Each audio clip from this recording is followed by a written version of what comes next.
Well, good evening, everyone. We want to say welcome to you from the Southeastern Youth Fair.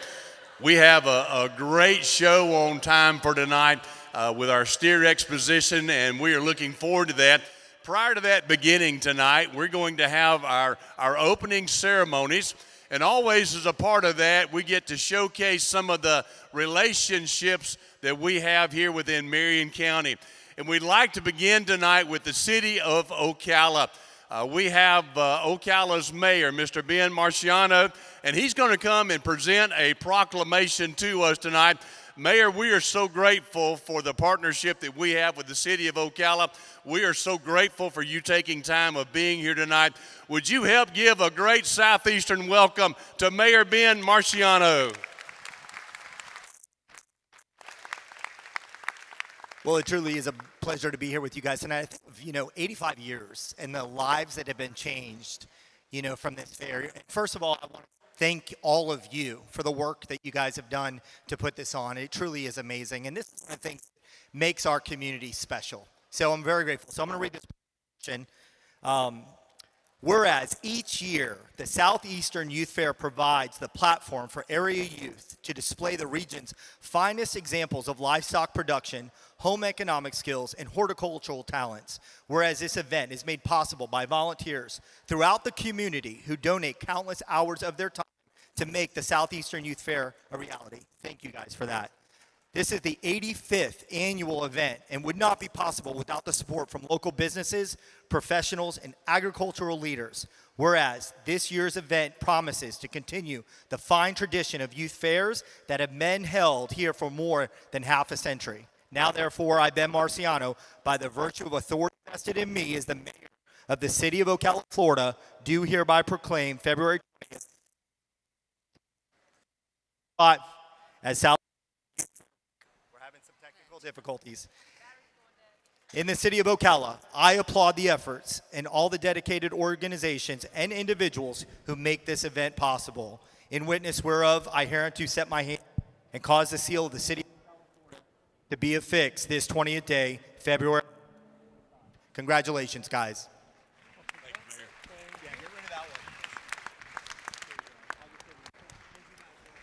Thank you, Mayor Marciano, for being here and for this presentation, and he will have pictures now with the executive board of the Southeastern Youth Fair.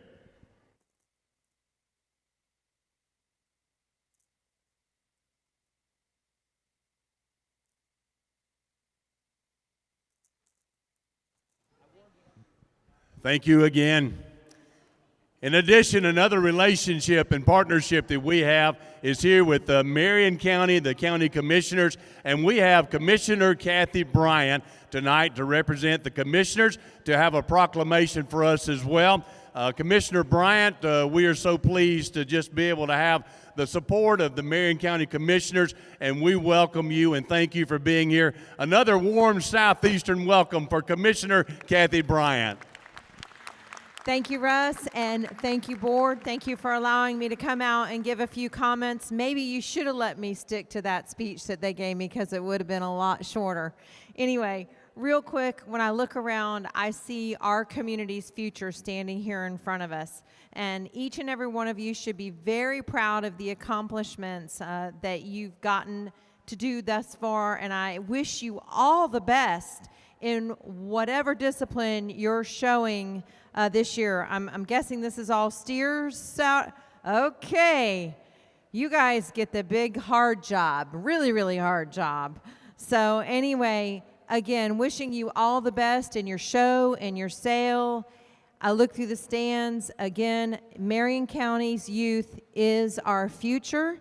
And as agriculture is such an important part of our future, just continue on the path you're on and strive to keep Marion County beautiful. So with that, who's getting it? Amber, come on up here.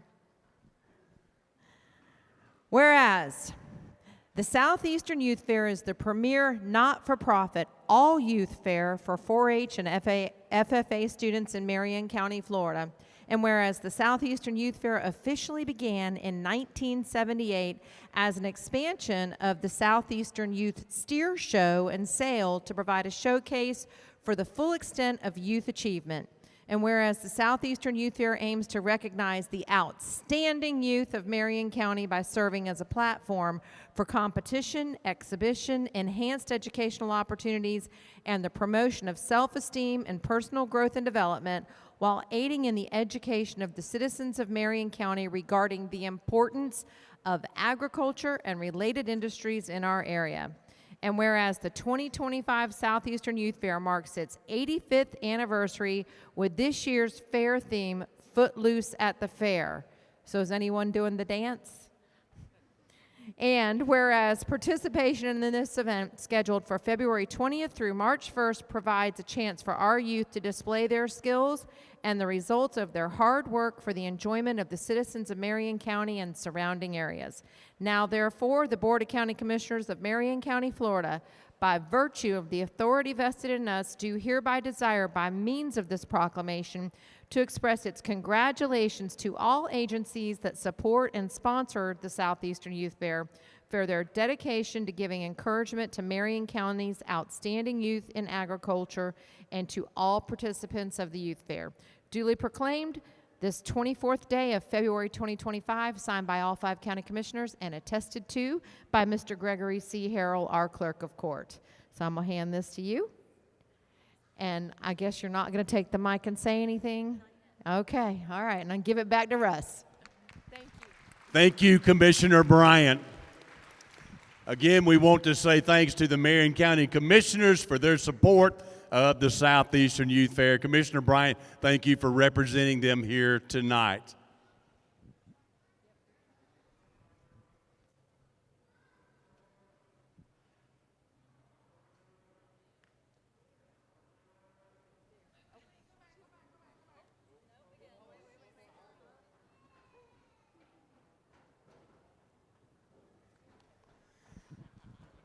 It is also our pleasure each year to be able to dedicate the Southeastern Youth Fair. And tonight, to present that dedication, is the president of the Southeastern Youth Fair, Ms. Amber Starling.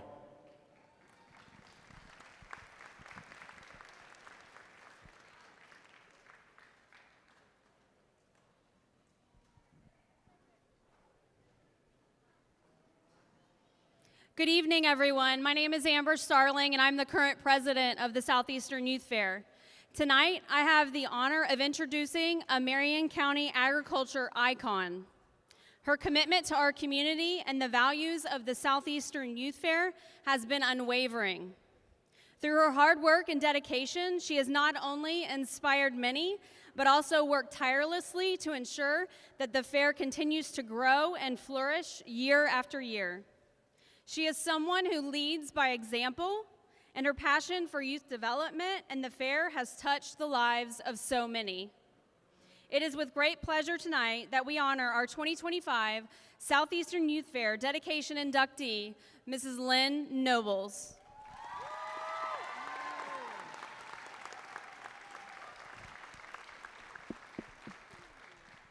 We are honoring her tonight with a plaque that she will receive, and I'm going to read off what the plaque inscribes. The 2025 Southeastern Youth Fair is dedicated in honor of Mrs. Lynn Nobles. Lynn has been an integral part of the Southeastern Youth Fair community for decades. She mentored and taught as an FFA advisor at Lake Weir High School, served as Marion County Public Schools CTE director, served as the Southeastern Youth Fair Executive Board member for several years, and most recently supported the Southeastern Youth Fair as the Marion County IFAS Extension Director. She has devoted endless volunteer hours at the Southeastern Youth Fair with Marion County 4-H and FFA programs. Throughout her career, Lynn has helped students with their Southeastern Youth Fair projects and has been an integral part of their success.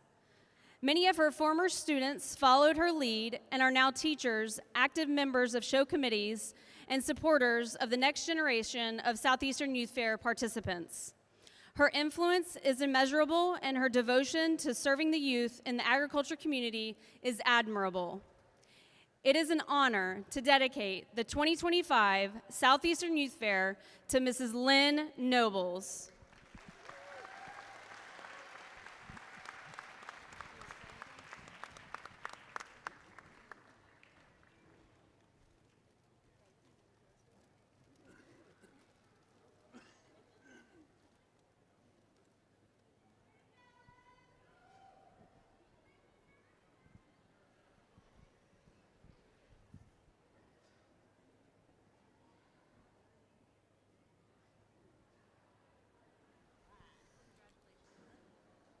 On behalf of the Southeastern Youth Fair and the many participants, the students that you have coached and brought along, Lynn, let us say congratulations to you.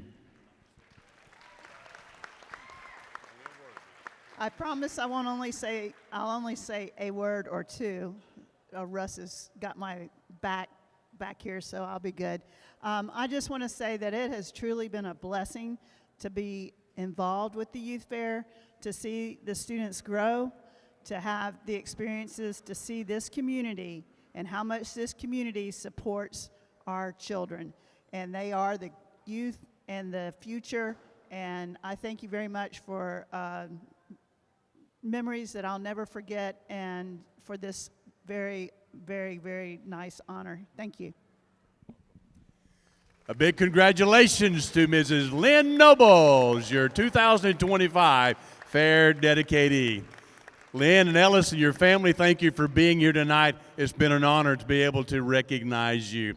This will conclude our program for the moment. Give us just a couple of minutes and we'll come back and be ready to present our awards for tonight.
We are ready to begin the awards portion of our program tonight. It is a great honor for us to be able to recognize students that have been involved in the different contests thus far during the week and to recognize the excellence in which they have shown. We'd like to begin tonight by recognizing the individual that has designed the cover of the program this year. And if you have not received one, they are free. They are located throughout the fairgrounds. We'd love for you to get one. Take a look at that design. It was designed by Rebecca Lafise of the Kendrick 4-H and Trinity Catholic High School. Rebecca, congratulations to you as our cover design winner of the 2025 Southeastern Youth Fair. Our next contest is the Animal Fever. These awards are sponsored by and in the memory of Francis DeVore. And in our junior division, the Best in Show, Harper Dominy of the Kendrick 4-H Club.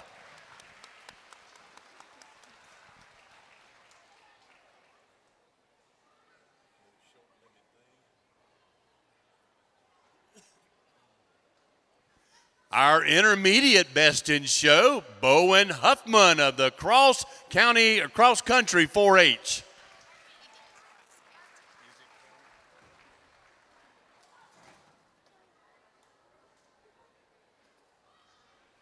And our winner in the Animal Fever Best in Show in the senior division is Mylan Grillo of the Bellevue High FFA chapter.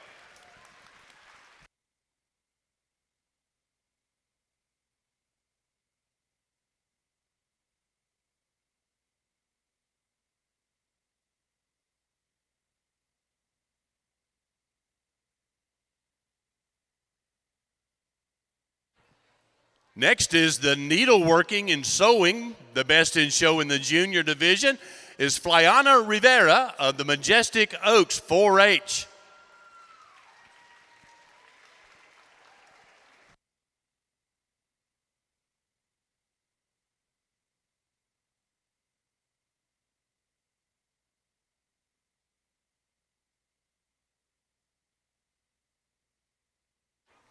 Our intermediate winner is Morgan Boss of the Fort McCoy 4-Leaf 4-H.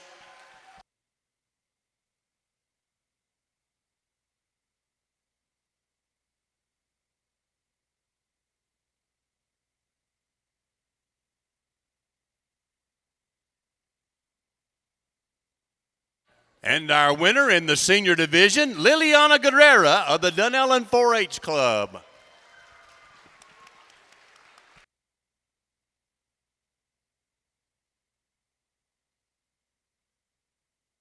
Our next contest is the Home Best in Show contest.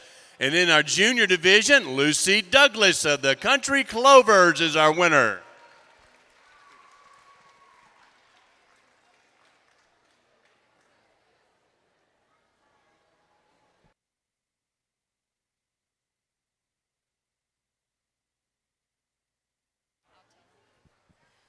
Our intermediate winner in the home show is Sarah Roy of the Grandview 4-H.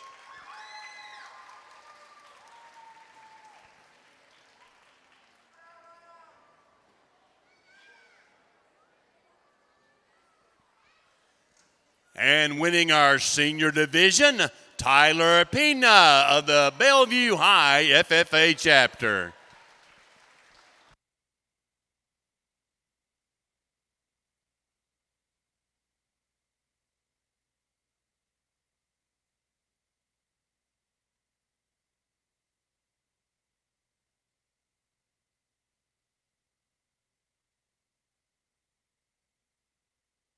Our next contest is Photography Best in Show. And our junior winner, Alyssa Skinner of the Country Clovers 4-H.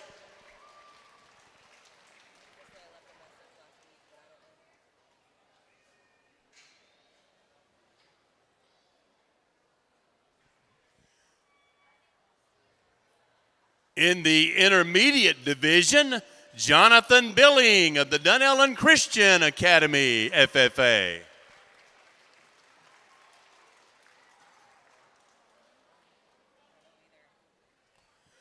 And our senior winner in photography, Lane Taylor of the Town and Country 4-H Club.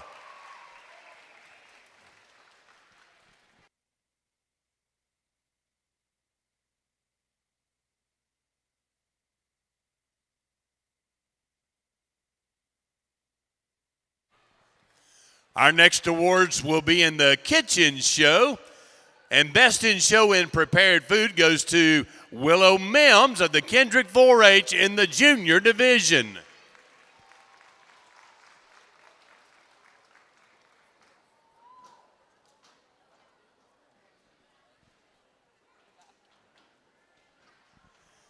The intermediate winner in the prepared foods is the Fort McCoy FFA chapter.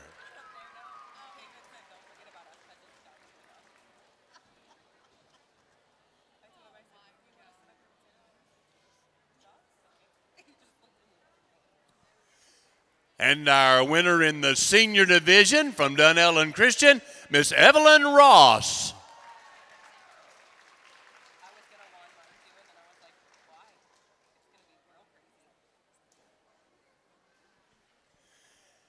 In our creative foods division, winning the junior contest, Selena Antoine of the Bellevue Bald Eagles 4-H Club.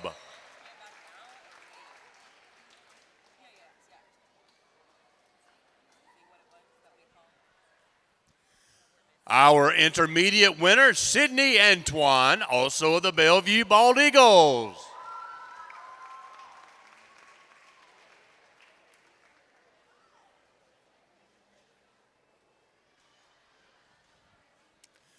And our winner in the senior division of creative foods, Kaylin Barnhart of the Lake Weir High FFA chapter.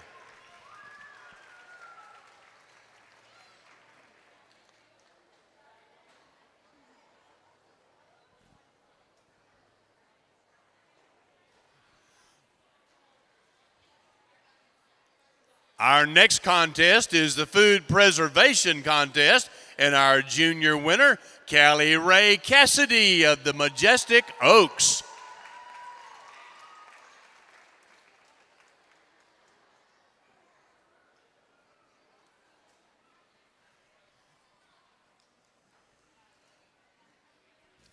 Our intermediate winner, Sarah Roy from the Grandview 4-H Club.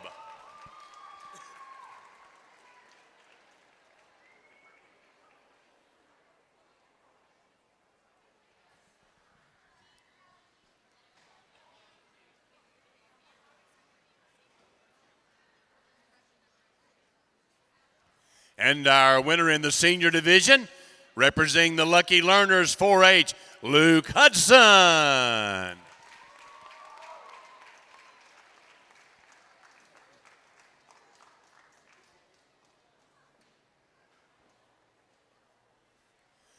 Our next contest was located in the Garden Show, and our junior champion, Lucy Douglas of the Country Clovers 4-H.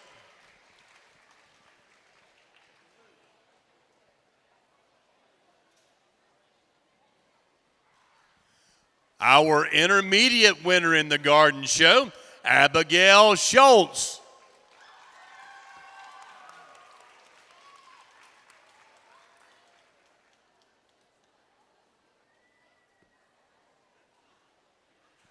And our senior champion in the Garden Show, Rosa McKee.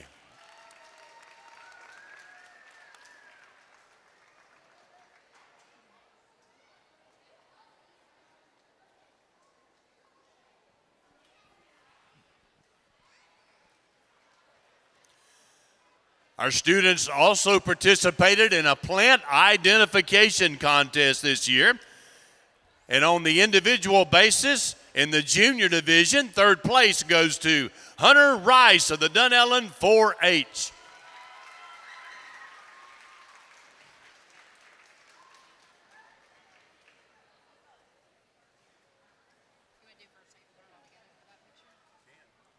Second place, Caden Upton of the Majestic Oaks 4-H. And our winner in the junior division, Callie Cassidy, also of the Majestic Oaks 4-H. He's third, second, first.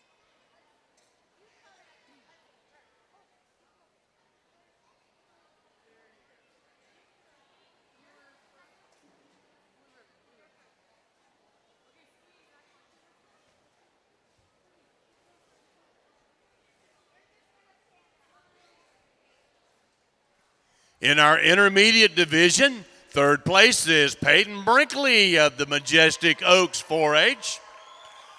Second place, this is Forrest DeRay of the Happy Homeschoolers 4-H.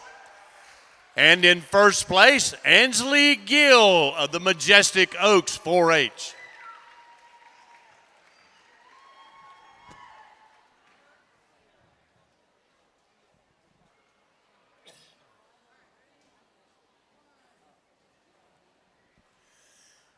In our senior division, third place is Lily Metzger of the Happy Homeschoolers. Second place, Gracelyn Wicker, also of the Happy Homeschoolers. And first place, Kylie Goodson of the Caprine 4-H Club.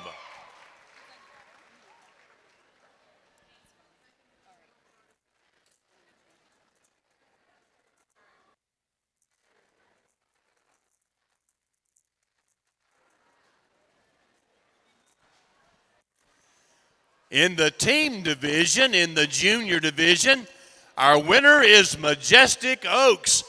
Team members Eliana Rivera, Laura Cassidy, and Caden Upton. Congratulations to our junior winners.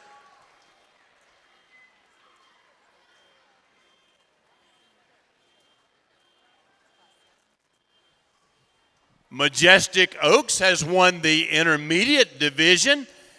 Eli Gill, Adeline Upton, and Peyton Brinkley.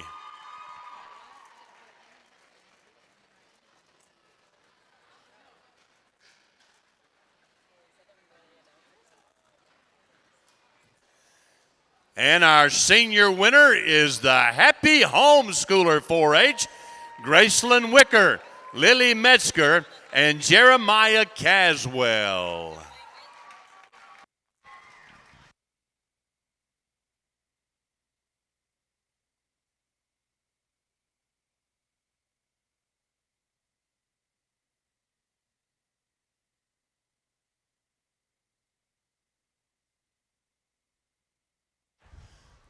Our next contest was our conservation tray contest. And this year, the Best in Show goes to Sam Love of the Bellevue Bald Eagles 4-H Club.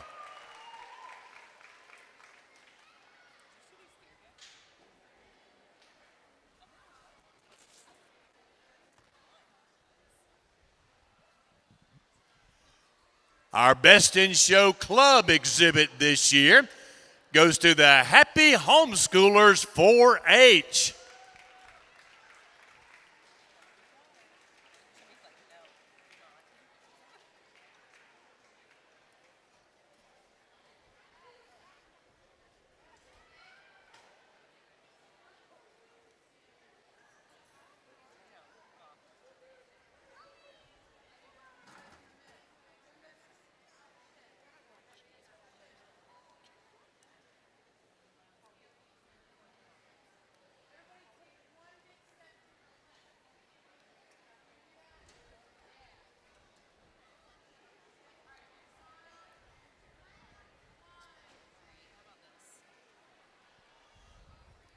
This year, our club hay bale exhibit, Best in Show, goes to the Dunellen 4-H Club.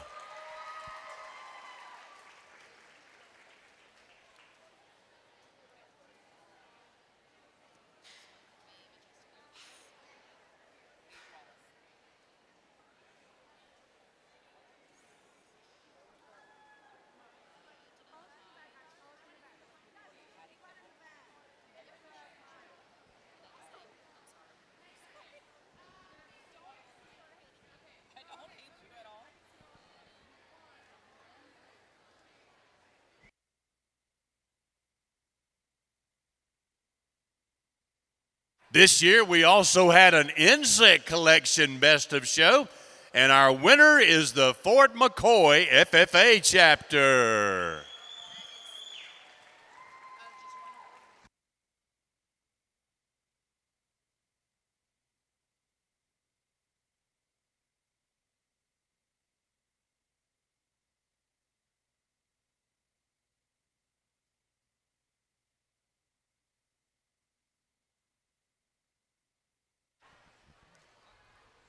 This year's tablescaping exhibit contest in the intermediate division, third place goes to Dunellen Christian Academy, Alyssa Maynard, Hallie Bird, and Joanna Blackstorm.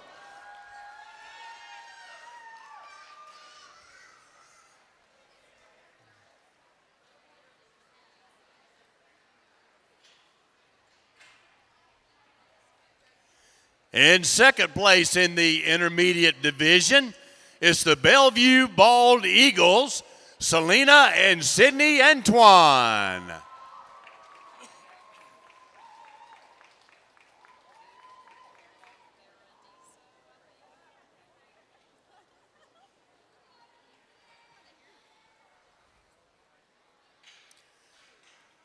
And our winners in the intermediate division is the Majestic Oaks 4-H Club, Adeline Upton, Ainsley Gill, and Callie Ray Cassidy.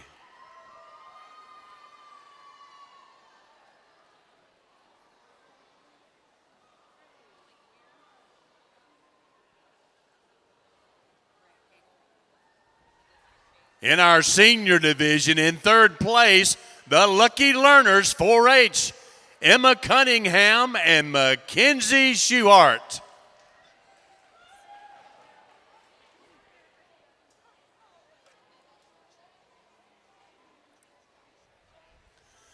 Second place in the senior team division is the Caprine 4-H Club, Allie Jo Hicks, Brooke Sakuda, Riley Fiegel, and Kylie Goodson.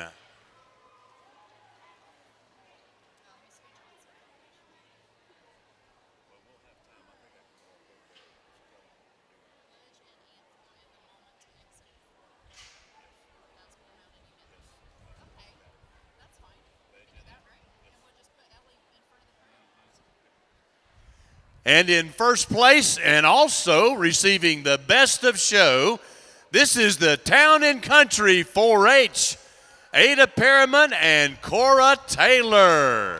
Congratulations to all of our tablescaping exhibitors.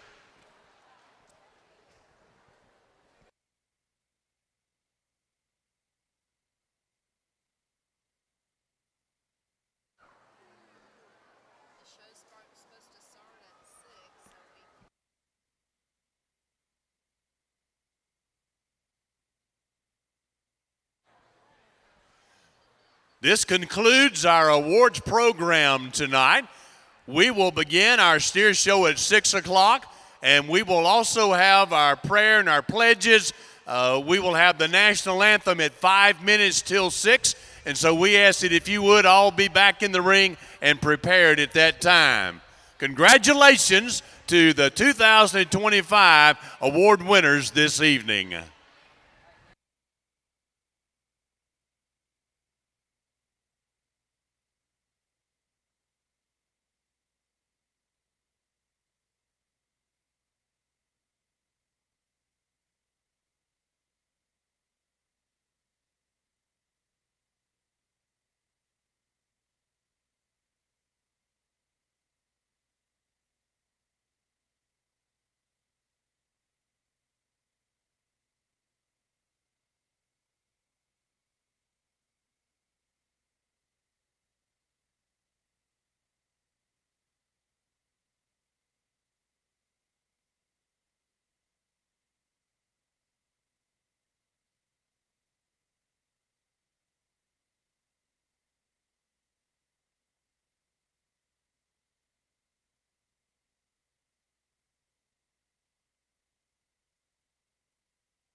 Test, mic check, test 1, 2, mic check.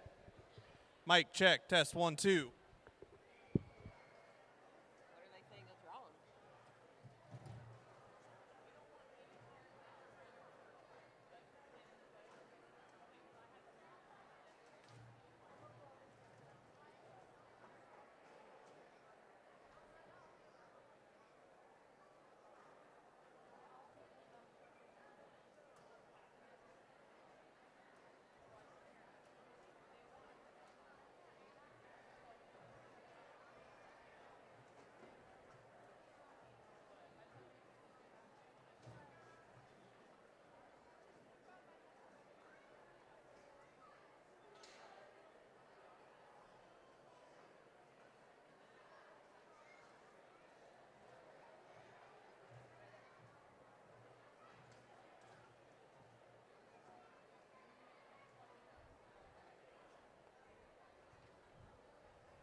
Testing 1, 2. Testing.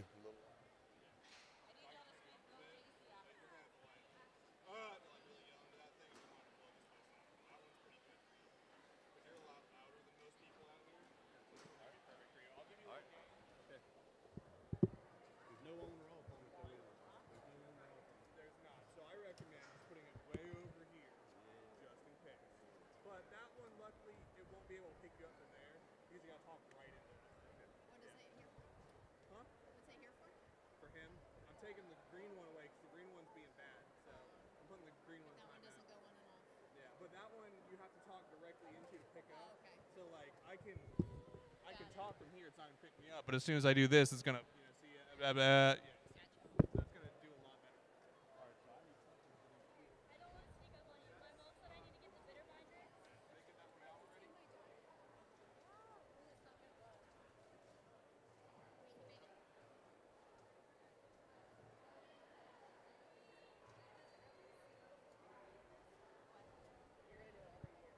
She's so nervous right now to read this thing. I don't like talking.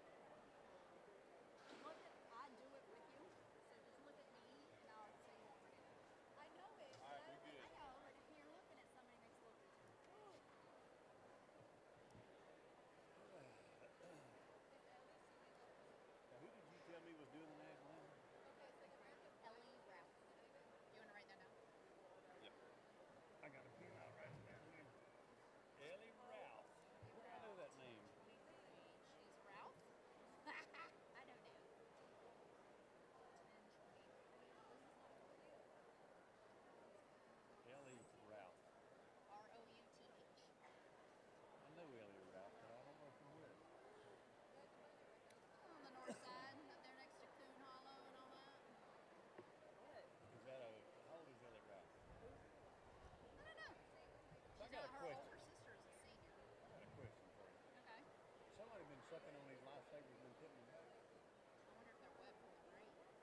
We would like to welcome everyone tonight to the Southeastern Youth Fair, our steer show. Tonight we have with us in the ring the mounted unit from the Marion County Sheriff's Department. And we are grateful for the relationship and the partnership that we have with them as they post colors for us tonight. As the colors are being posted, our national anthem will be sang by Miss Ellie Routh, and then the pledge to the American flag by Carson Lawrence. And so I'm going to ask if you would to stand, remove cover, as we celebrate our great nation, America. Oh, say, can you see by the dawn's early light what so proudly we hailed at the twilight's last gleaming, whose broad stripes and bright stars through the perilous fight o'er the ramparts we watch were so gallantly streaming, and the rockets' red glare, the bombs bursting in air, gave proof through the night that our flag was still there. Oh, say does that star-spangled banner yet wave for the land of the free and the home of the brave?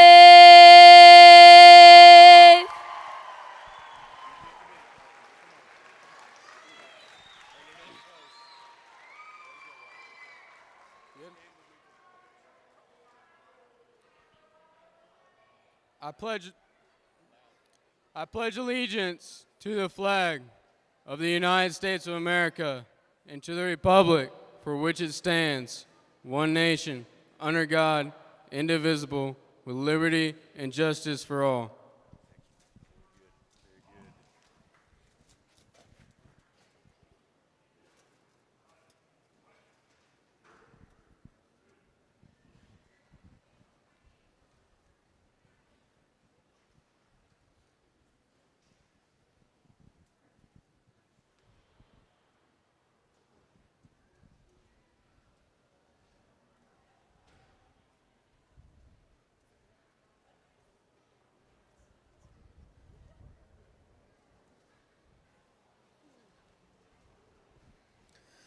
We want to say a very special thanks to the Marion County Sheriff's Office, the mounted unit, for presenting our colors tonight.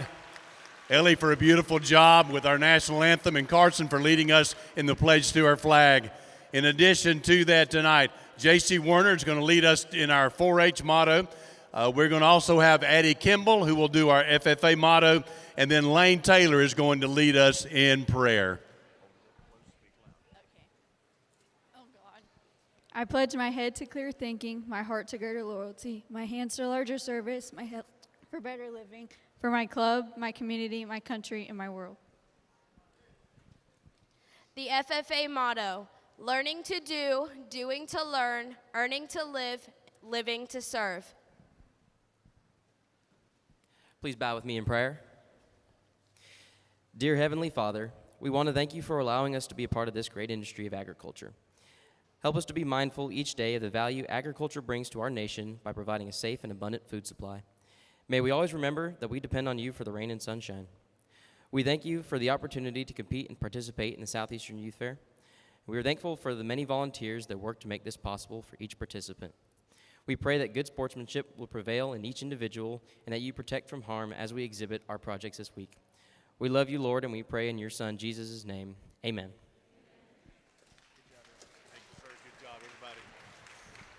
Thank you to these young people who have led us here tonight. We're going to be ready to begin our steer show, but before we do that, we'd like to recognize the seniors. This will be their last year of showing, and we want to just say a thank you to them for what they have done, and we want to recognize them also tonight. The junior cattlemen and the cattlemen have sponsored a gift for them as they leave out tonight on their last show. So we start off with Leila Brown, Baldwin rather, of the town, Layla Baldwin of the Town and Country 4-H. Gwen Brillhart of the North Marion High FFA. Patrick Butler of the Trinity Catholic FFA. Olivia Colby of the Trinity Catholic FFA. Macy Collins representing the Southern Roots 4-H Club. Marketing Corbin of the Lake Weir High FFA. Jaden Cox, Forest High FFA. Chloe Davis with the Bellevue High FFA. Samantha Farmer of the North Marion High FFA. Guadalupe Ferresquia of the Kendrick 4-H. Bryce Four of Trinity Catholic. Aubrey Grubbs of the Wild and Country 4-H. Carson Lawrence of the Dunellen High FFA chapter. Taylor Lewis of the Cross Country 4-H. Hayden Luffman of the Cross Country 4-H. Jessica Miller of the Lucky Learners 4-H. Madison Morgan of the Majestic Oaks 4-H Club. Eric Ostanik of the Kendrick 4-H Club. Kyler Poole of the Trinity Catholic FFA. Jasmine Raymond of the Westport High FFA. Kyle Rich with the Kendrick 4-H Club. Nicole Robertson of the Country Clovers 4-H. Reagan Rowe of the Florida Virtual FFA. Luke Rudiani of the Trinity Catholic FFA. Savannah Sant of the Majestic Oaks 4-H. Jenna Smith of the Lake Weir High FFA. Shelby Lee Schroeder of the Lucky Learners 4-H. Haley Shannon of the Bellevue High FFA. Lane Taylor with the Town and Country 4-H. Carson Tootin of the Kendrick 4-H. Luke Tootin, also with Kendrick 4-H. Hannah Varnado with the Caprine 4-H. And Noah Westgate of the Trinity Catholic FFA. And for Luke here tonight, this is his 10th year showing a steer. So congratulations to Luke and all of our seniors here at the Southeastern Youth Fair. We're going to be ready to go here with our first classes here in a moment. We're going to begin tonight with our homegrown classes, and so we'll have them out here in just a moment.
yet.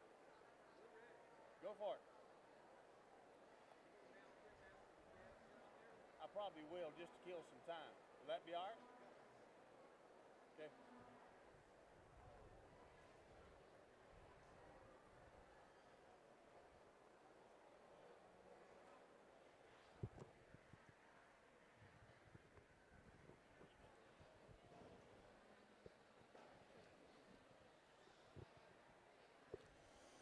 We are ready to bring in our first group tonight. This first section here will be our homegrown class.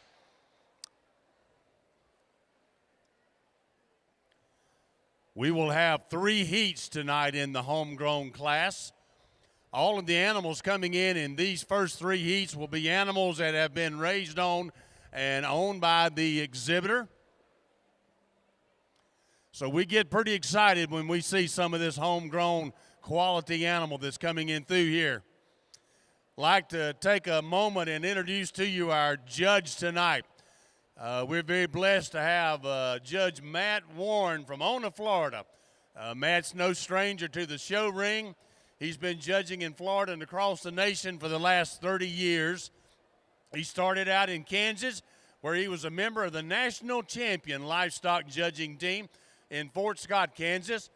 He was also a member of the LSU champion livestock team. From there, he has coached teams at University of Florida and been involved in the livestock industry in many different sectors. Started off here in Ocala, worked in Chiefland with Usher Land with their cattle management operation, and he is currently now an environmental administrator with the Office of Ag Water Policy and the Florida Department of Agriculture. And in his own time, he enjoys raising cattle and hanging out with his family. Let's give a warm Southeastern welcome to Mr. Matt Warren.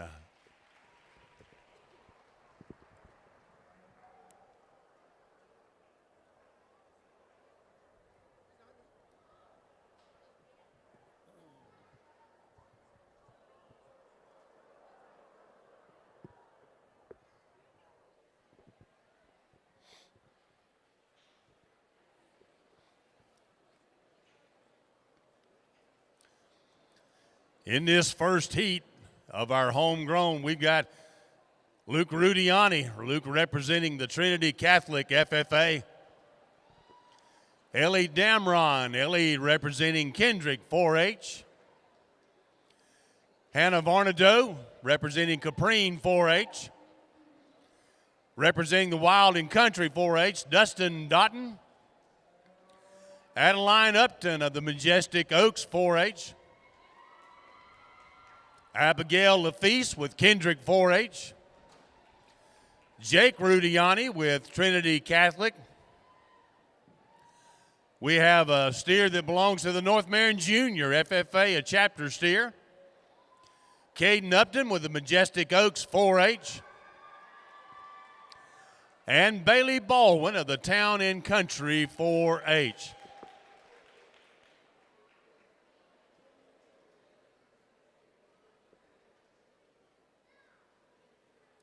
In there? Nope, 10, I got it. 10 entries in this first class. They'll will range from 984 to 1,125 pounds.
Who's the other young lady out there helping steward the ring?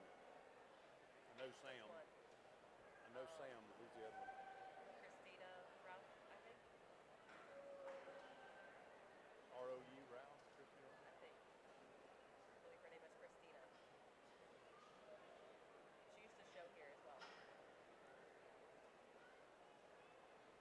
Now, was that Ellie's sister that did the I think so. Or aunt. Maybe it's an aunt.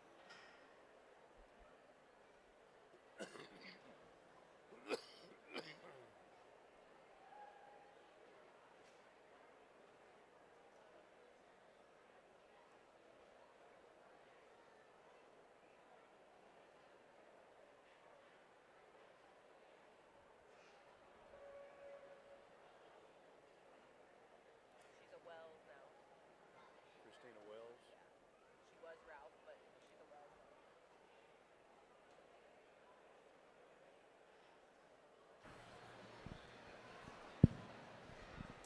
Well, good evening, Ocala. Thank y'all for having me here. Let's give these exhibitors a round of applause on a job well done.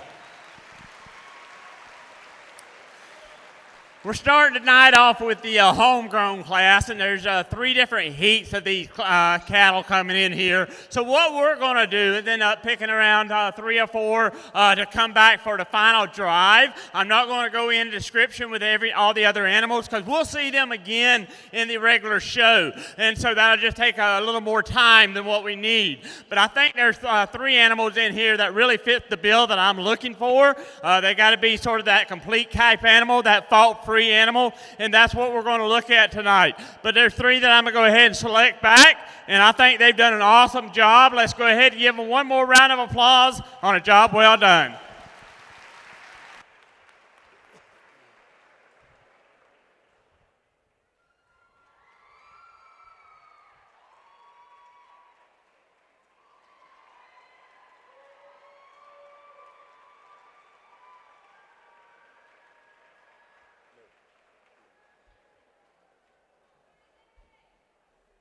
Thank you.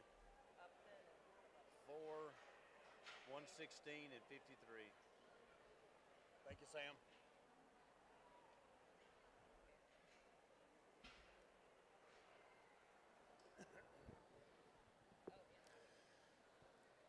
Have 3 exhibitors that our judge is going to be holding back. That's Abigail Lafise with the Kendrick 4-H Club. Also, this is the North Marion High Junior FFA, and Caden Upton of the Majestic Oaks 4-H.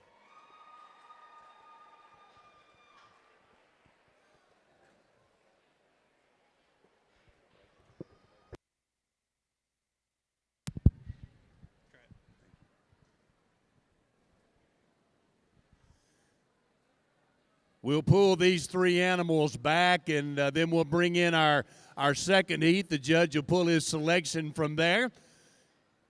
We'll do the same thing with the last heat and our homegrown, and then we'll have our homegrown grand champion.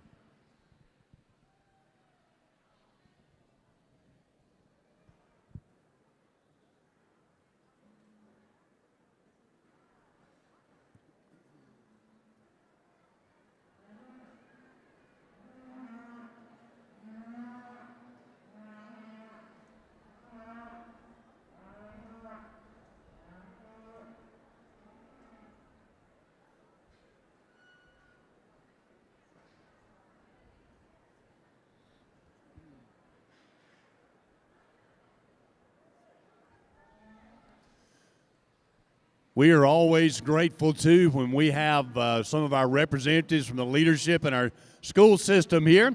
We have Miss Carol Sales, who is the principal of Fort McCoy School, and so we're glad to have you here, Ms. Sales. Thank you. We'll have others throughout the week as well, and we certainly appreciate you being here.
This is heat number 2.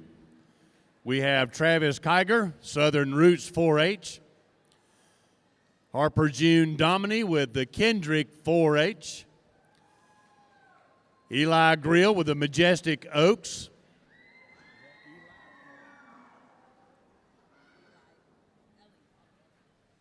That's Ellie Grill. Sorry, Ellie. Ariana Altman with the Cracker Country 4-H. Emily Hopple with the Kendrick 4-H. Rebecca Lafise, also with Kendrick 4-H. Tate Starling with the Kendrick 4-H. Carson Tootin with the Kendrick 4-H. Gwen Brillhart with the North Marion High FFA. Chloe Davis with the Bellevue High FFA. And Everett Hopple with the Kendrick 4-H Club.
Let's go ahead and give these exhibitors a round of applause on a job well done. They've done a great job.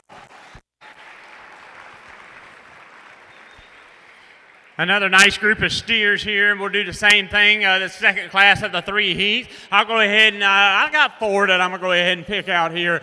Just some good calves here, but I think they've done a great job raising these calves and handling these calves. Give them one more round of applause, and we'll go through there and pull them on out.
Our judge has pulled back Ariana Altman of the Cracker Country 4-H, Rebecca Lafeast of the Kendrick 4-H Club,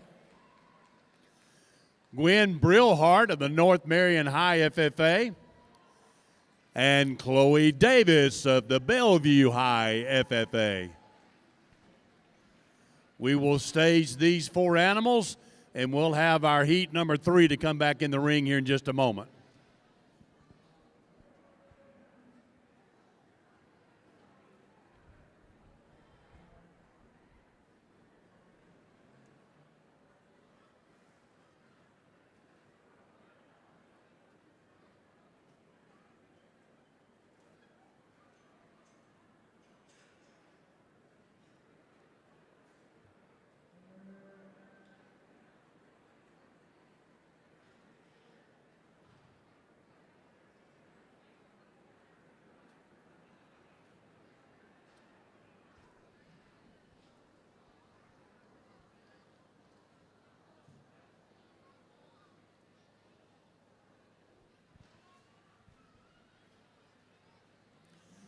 In this heat, we have Julia Hettinger, Julia with the Wild and Country 4-H, Clay Peebles with the Cracker Country 4-H,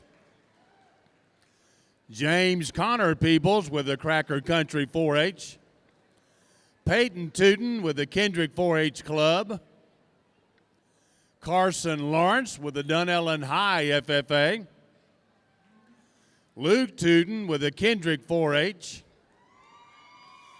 Aiden Permar with the Kendrick 4-H Club,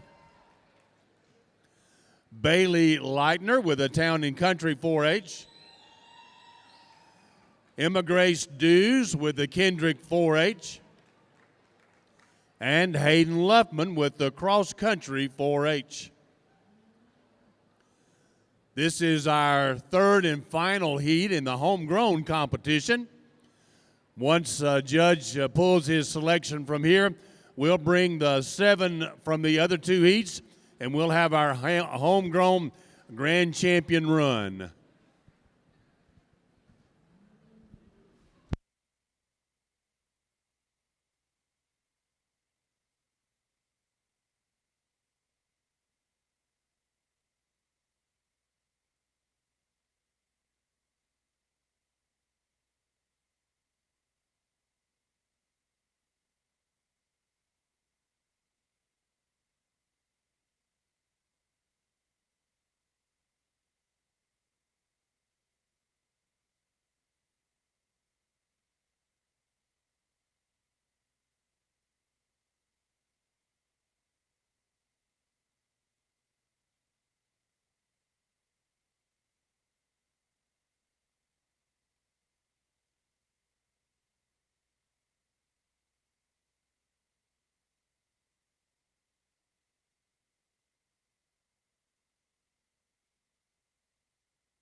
We have Mr. Wade Martin, who's the principal at Dunellen High School, here with us tonight.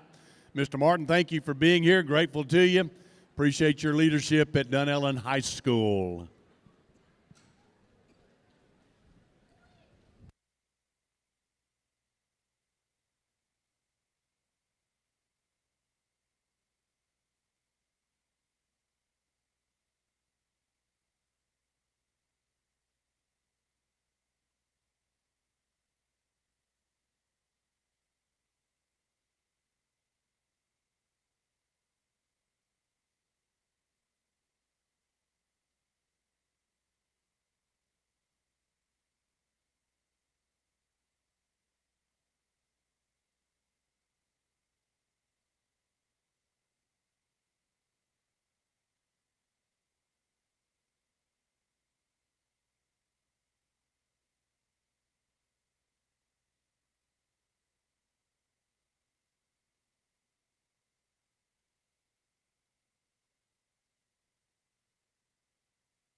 We move right on into the heavyweight class. I think these exhibitors have done a great job of raising, feeding, and exhibiting these animals.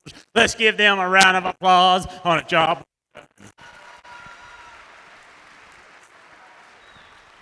Once again, another tremendous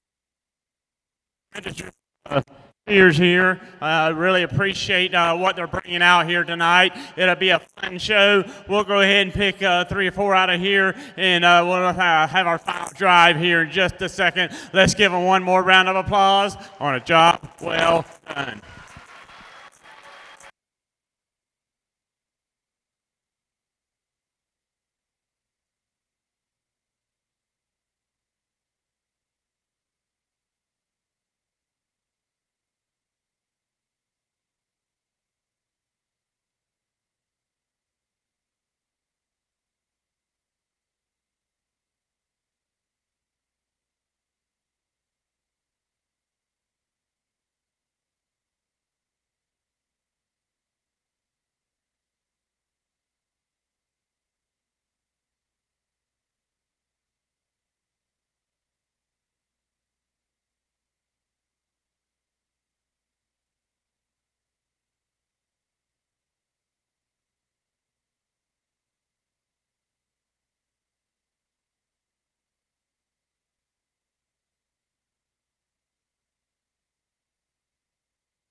Our top four from that third heat is James Connor Peebles of the Cracker Country 4-H.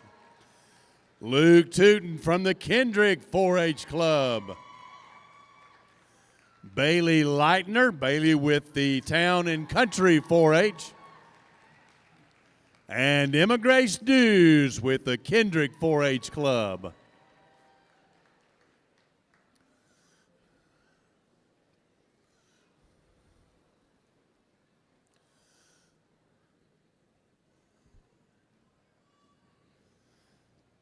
We'll have 11 total entries to be coming back here for our Grand Champion Drive in our homegrown class this year.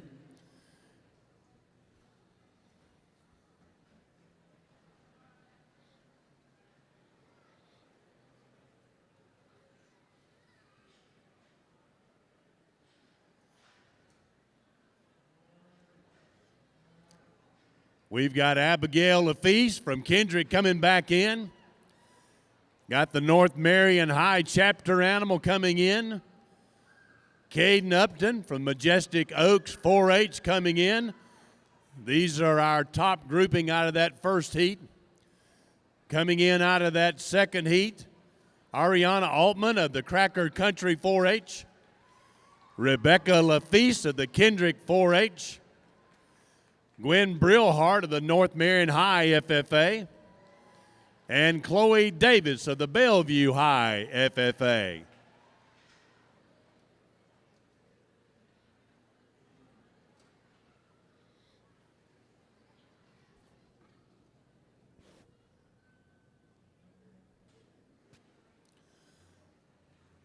Let's have a big round of applause for these top 11 exhibitors in our homegrown class this year. Well done, exhibitors.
Ladies and gentlemen, this is your champion drive for your homegrown. Let's give them a round of applause on a job well done.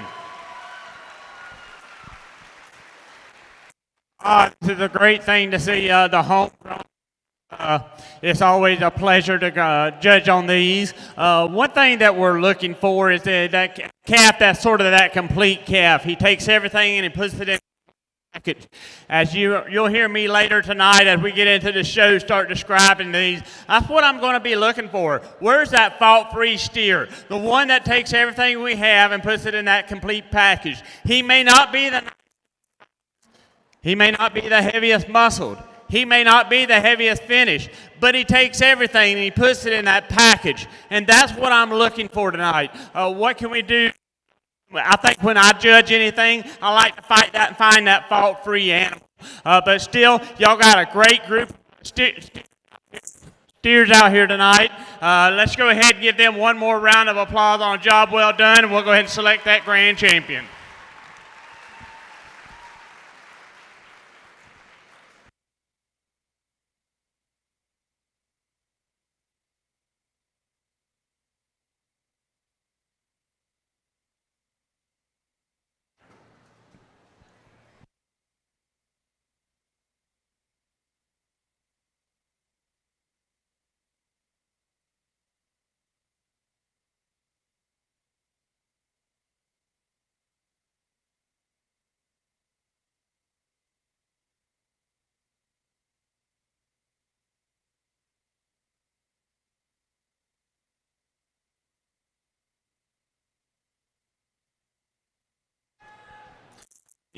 When you start talking about a Packer preferred type calf, here's a calf that stands down on a big foot. He has plenty of length and extension. He has a big old barrel around him. He's a steer that has plenty of muscle to him. He has plenty of finish to him. I was sort of worried when I started looking at his cod area, his flank area. I'd want him to drop down just a little more, but I still think he got some fat cover there. He's a good calf that's going to grade out really well. Congratulations, young man. And your homegrown champion, Luke Tootin. Congratulations, Kendrick 4H. Luke, one of our seniors, and Luke, this is your 10th year showing, is that right? Congratulations to you once again. Big round of applause. Luke Tootin, your grand champion of our homegrown class. And in my mind, I think there's another one that sort of be a different type of kind of animal.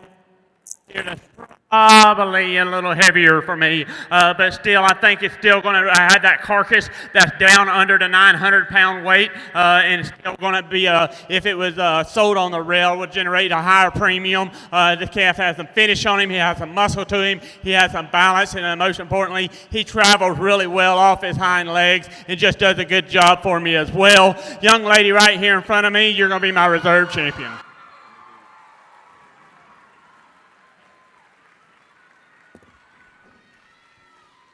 And your reserve grand champion in our homegrown class, Emma Deuce Grace of Kendrick 4H. Congratulations to you, Emma. And Luke Tootin, we congratulate you as well. Another big round for all of these homegrown exhibitors as they exit the ring.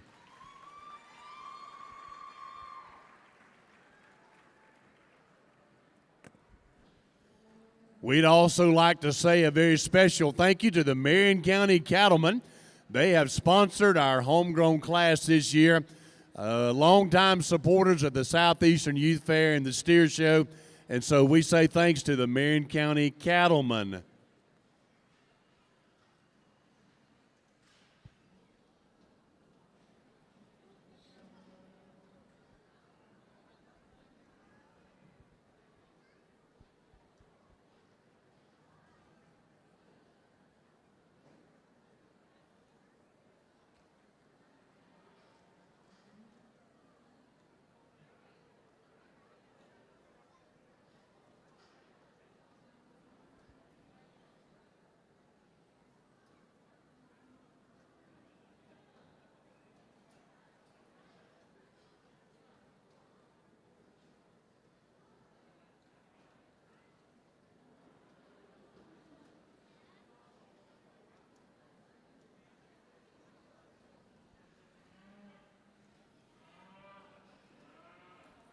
We are ready now to bring Class 1 into the ring. This class of steers will range in weight from 912 to 1,025 pounds. We've got 12 entries to come in the ring. Isabella Nichols, Isabella with Town and Country 4-H. Jacob Bukovich, Jacob with the Bellevue Bald Eagles. Laura Beth Schroeder with the Lucky Learners 4-H. Taylor Lucier of the Southern Roots 4-H. Luke Rudiani with the Trinity Catholic FFA. Aubrey Baldwin with the Town and Country 4-H. Malin Grillo of the Southern Roots 4-H. Olivia Colby of the Trinity Catholic FFA. Olivia Creasy of the Forest High FFA. Kyle Rich with the Kendrick 4-H. Ellie Damron with the Kendrick 4-H. And Emily Cyrilinski with the North Marion High FFA chapter. Class 1, this is being sponsored by Lafitte Farms.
Ladies and gentlemen, your first class. Let's give them all a round of applause on a job well done. Really nice group of steers here. I'm going to go ahead and start with the baldy calf up here in the front end. Really a nice balanced type of a calf. Really long. A calf that has plenty of gut to him. He has plenty of shape to him. You get right behind him. He got plenty of power. Nothing wrong with that. When you see him on the move, you appreciate him when he gets on the move as well. Very structurally correct calf. This is a lighter weight, so I'm not going to hit him as hard as finish, but he's still a calf that has some finish on him. When you look at his brisket right there around his tail head, but still a nice calf to work with. The next calf we have here in line, the black calf coming up here. Here's a fancy design type calf that really has a lot of bone work to him, but yet he's really long up in that front end. He's level down that top. He's level in his hip. Probably doesn't have that Springer rib that I'd like to see. I'd like to see him a little more spring when you come to that top. I get right behind him. He still has plenty of muscle to him as well. Then we come with the young lady here with the Hereford calf, appearing calf that's still just one of them what I talk about, the fault-free type of a calf. Just gets outpowered by the other calves that are there in front of him. Still has some muscle to him. He still moves off his feet and legs really well, and you really appreciate that about him. Following that is another black calf that really has a lot of muscle to him. He's a stout design type of a calf, but the calf just doesn't move off his feet and legs really well. I'd like to loosen him up in his structure, get him a little more freer, easier moving. He tends to be a little tighter there in his flank, and I'd just like to loosen him up there just a little bit, but still a nice type of calf to work with.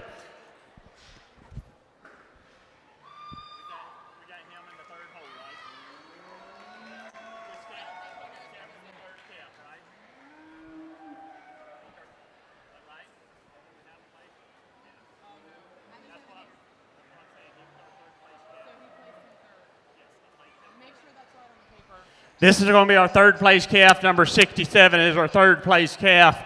The calf that's going out, the number 30 calf, the frosty calf, is a calf that still has some muscle. Just really gets a little more structurally incorrect. Really both ends. Just want to go ahead and loosen it up just a little more. Make it a little freer and easier on its movement if we can. Then you got the white calf that's leaving.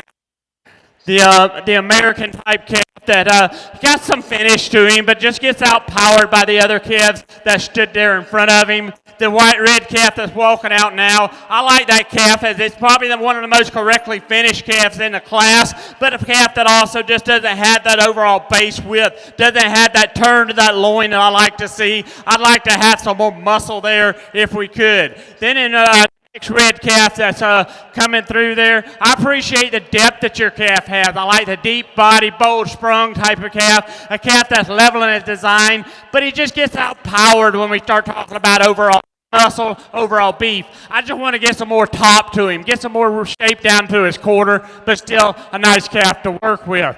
The next calf we have here in line, the Brangus type calf, probably a calf that has a touch more finish than the other calf, but a calf that also just gives up in terms of overall power when we look at it from behind. Like to go ahead and open him up in his top just a little more, give him just a little more open in that loin eye if I could, but still a nice calf to work with. And as we work our way down to the end of the line,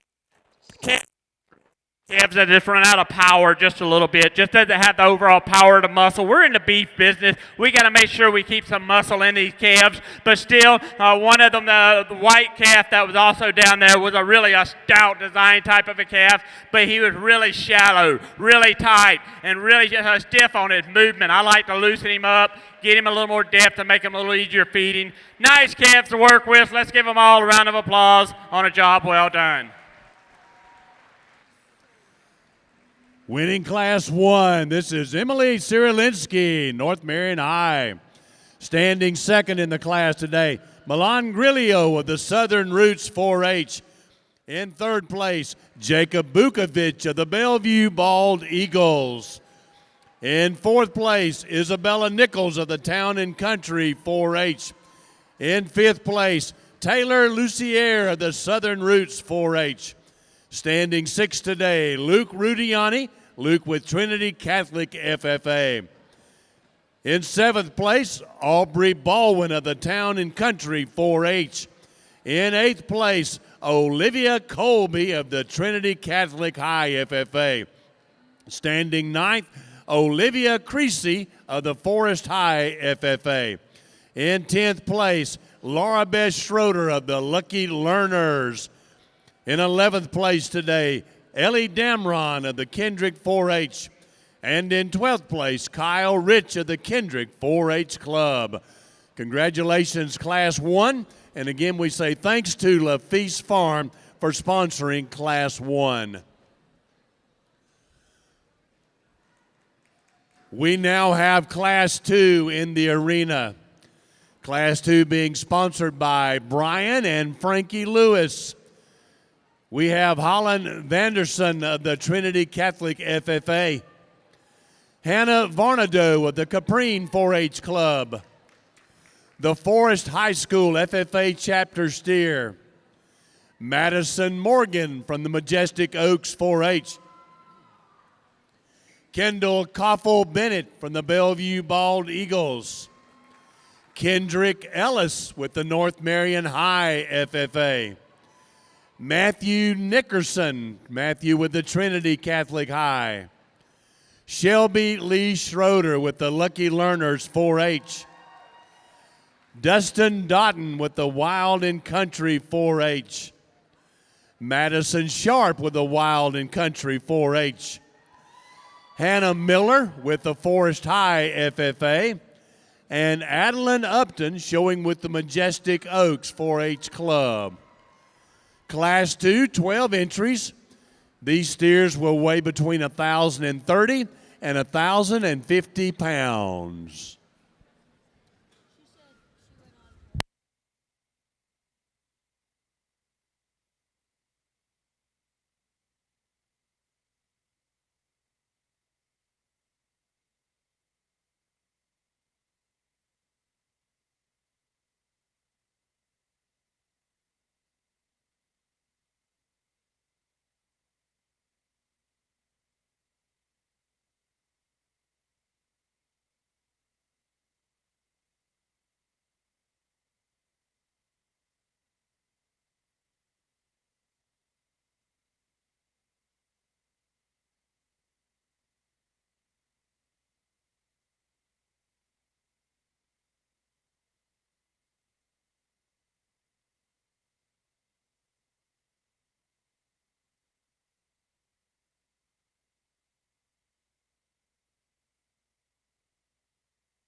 short tether.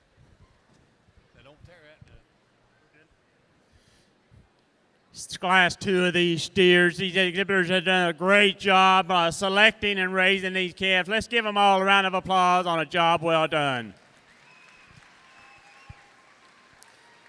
I'm going to go ahead and use the white calf as your class winner. He's unquestionably the stoutest design, deepest bodied. He still has plenty of finish to him, but a steer that still holds his structure really well. I'd like to take this steer and stretch him out just a little bit, get him a little longer up in that front, stretch him out in his loin just a little bit. But when you start talking about power, you start talking about balance, and you start talking about structure, I think he's the one that puts it all together in a complete package. I think he wins the class pretty easy. Congratulations, ma'am.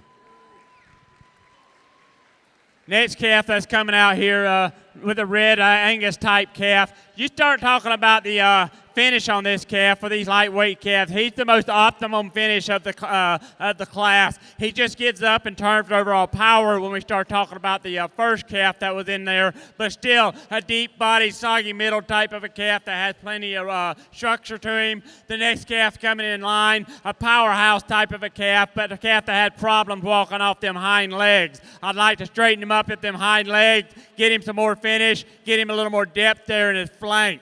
The next calf coming in here, the heavier weight calf of the class, probably a touch more finish, and that's what brought this calf up just a little more, but really balances out well. A level design type of a calf that's extended up in that front end, lays in smooth and sharp in that shoulder. We just want to go ahead and get some more beef to this calf, get some more wider base if we could, but a nice calf to work with. This young lady done a great job showing him. The smoky calf that's coming in there behind, probably just a touch more muscle down that rib shape, probably has a touch more shape of muscle, but a better handling calf. Just needs more days on feed. We need to drop that flank just a little bit more, open him up in his ribs just a little more, but still a nice calf that has some shape of muscle to him throughout. Young man there coming in next, really another powerhouse type of a calf. Another powerhouse type of a calf that got plenty of muscle to him when you get right behind it. Calf I really appreciate when I got behind him. Stands down on a large foot, but when I get my hands on him, I get fairly disappointed. Really a hard handling type calf. Just doesn't have that finish to go with that muscle. I'd like to loosen him up in his flank just a little bit, make him a little easier feeding. Done a great job with it. Next lady that's coming in, another calf that has some length and extension of skeleton. Just gets up in terms of overall muscle shape. We just need some more beef in this calf to make him go a little further up the road. The brindle calf that follows him, you talking about a soggy middled calf, a deep body type of a calf. You appreciate that about him. You get right behind him, he does have some muscle, but he really gets narrow when you start getting in his stifle area just a little bit, gets a little more narrow on his base. I'd like to go ahead and put him another 90 days on feed, and he'd be a hard calf to eat. He'd grade out really well, but we're not there. The next calf, same issue, probably just doesn't have that finish on him. He's a nice balanced calf that's extremely long up in that front end. He's level in his top, and I appreciate that about him. But he just needs more days on feed. He just don't have that finish to him, and I think that make him go a little further up the road.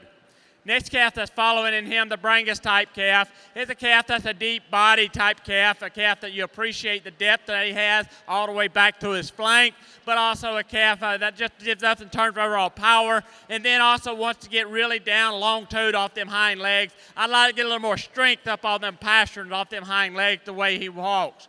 The red calf that's following in next is a calf that just gives up in terms of overall power, meat. We need some beef in that calf. I like the overall length and extension. I like his front end on him, but we just don't have the muscle there that I like to see. I'd like a little more width through his stifle, make him a little beefier type calf. The brindle calf following out the class. Man, you done a great job raising that calf. It's just a calf that you appreciate the length and extension that it has. You did a great job feeding it. We just need more days. Just doesn't have the overall muscle, probably one of the lighter muscled calves of the class, but still, great job, young, and y'all done an outstanding job. Congratulations to everybody.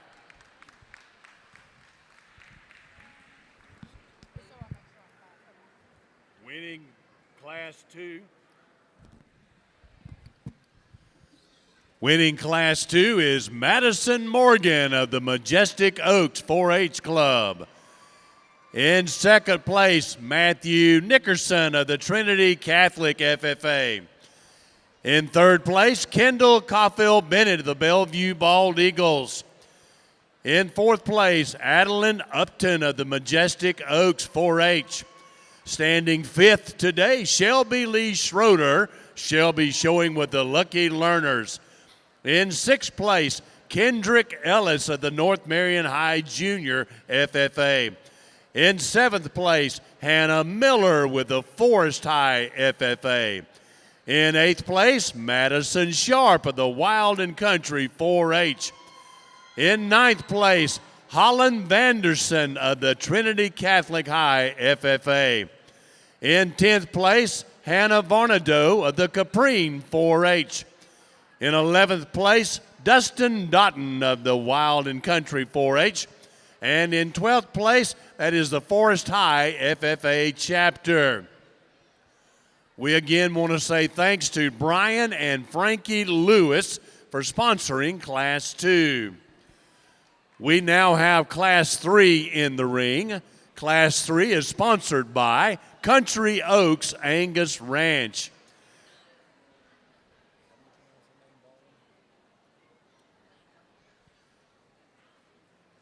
We have Layla Baldwin with the Town and Country 4-H. Jackson Baldwin with the Town and Country 4-H. Skylar Sharp with the Wild and Country 4-H. Macy Collins with the Southern Roots 4-H. Noah Westgate showing with Trinity Catholic. Annette Fuentes of the Town and Country 4-H. Abigail Lafiche showing with the Kendrick 4-H Club. Jake Rudiani, Jake showing with Trinity Catholic. And North Marion Junior FFA being shown by Peyton Woodward. 9 entries here in Class 3. These animals will weigh between 1,060 and 1,095 pounds.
Caden Upton with Majestic Oaks 4-H.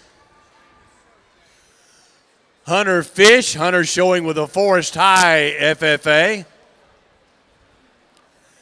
Addie Kimball, Addie showing the chapter calf for the Dunellen High FFA. And Patrick Butler, Patrick showing with Trinity Catholic FFA. 10 entries here in Class 4. These calves will range from 1,100 to 1,120 pounds.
We like to draw everyone's attention to some of the banners that are inside the ring. These are the businesses and the sponsors that help make the fair what it is every year. And so we just want to say thanks to them. I want to encourage you, if you have the opportunity to patronize these different businesses, please do so. And two, just want to say thanks to the many volunteers that make the Southeastern Youth Fair possible every night.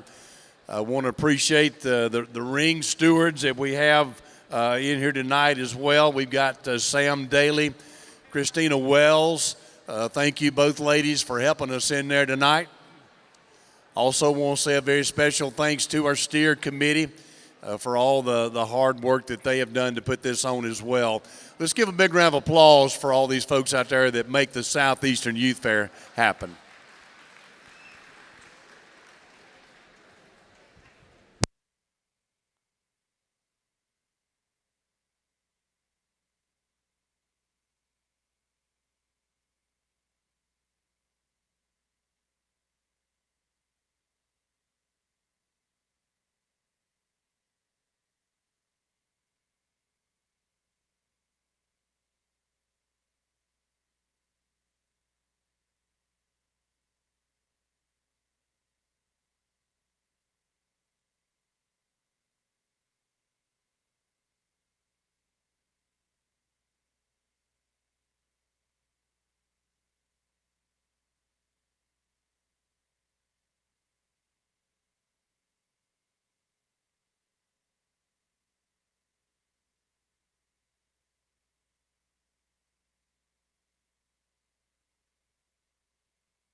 All righty, we're back on here. Good deal. Let's give them all a round of applause on a job well done. They've done a great job out here.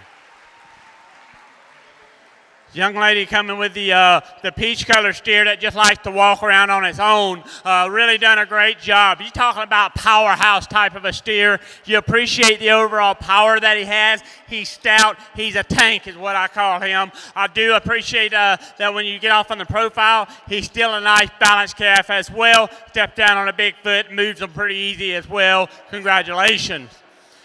Young man coming in here second, you got a deep body type of calf, what I call the combination calf. Probably a calf that gets up in terms of overall balance, but when you start talking about body capacity, internal capacity, he's a calf that got it. He's an easy feeding calf. He's the softer handling calf of the pair, but still a nice calf that should rail a good carcass as well. Nice job raising the calf. Young man coming in here second, probably a touch nicer balanced calf than our second place calf. I like how he's a little leveler design. He's a little longer bodied. He just gets up in terms of finish. He's just a little harder handling type calf. And I'd like to go ahead and get some more days on feed, get him a little softer handling. That way he has a greater chance of reaching that choice grade. But still, nice calf to work with. Congratulations. The Charolais calf that's coming in next. A powerhouse type of a calf that has a lot of shape and muscle. You appreciate that about him. He's long-bodied from end to end, but he's a calf, once again, that probably gets up in terms of overall finish. Just like to make him a little softer handling, drop him down at his flank just a little more. Young lady coming in there next. Really nice balanced type of a calf. She does a great job showing him. A calf I really like the overall balance when I see him on the profile. He just gives up in terms of overall base width. Muscle, just doesn't have that shape of muscle I'd like to see. I'd like to take that calf and put about 60 more days on feed, but still a good calf to work with. Young man coming in next probably is a heavier conditioned calf than the calf that's walking out. A calf that I like the lines in him. He's really level in his overall lines, but when I get right behind him, I get disappointed. There's not as much muscle down at top. He's not as wide through that stifle than I'd like to see. But I love the finish on him. I think he should grade good. I just want more beef in him. He's a good calf. You've done a great job feeding that calf. Young lady coming in next. I like the depth and body that calf has. He's a deep, soggy middle type of a calf. I get right behind him. He has some width down that top, and he has some muscle in the quarter. But how much of that is conditioned? Because I think he is a soft handling type calf that maybe you get a little too soft handling. But still, I like the overall levelness that he has. I like that he has the finish, but it may be just a little too much finish. He tends to be the lighter muscle of the pair, but still nice calf to work with. And here comes the calf that's a powerhouse. Definitely beats the red calf when you start talking about muscle. He's a calf that has plenty of shape of muscle, and I know when you're at the house, that's what you really admired about him because he had plenty of muscle to him. My biggest criticism in your calf is he just doesn't have that finish on him. He tends to be the harder handling type calf, and then when I see him on the move, he tends to be a little more restricted in his movement. And he would just like to go ahead and close him in them shoulders just a little bit. He gets open, of course, in them shoulders at some point. But still, he's a steer that has some loin to him. You appreciate that about him. The next calf we have in our line, the big frame, long body calf of the class. You appreciate that about him, but I just want some overall top in him. He tends to be narrowed down right behind that shoulder, gets a little shallower in that loin area. We just want to go ahead and get some more meat to him, but I do like the depth that he has. Finally, the calf here coming in and rounds out the class. He does have more muscle than that, and I give that to you. He's a steer that when you look down his top, he has some shape of top. But he's also probably one of the hardest finished calf. When I start looking at him, he's tight in his flank.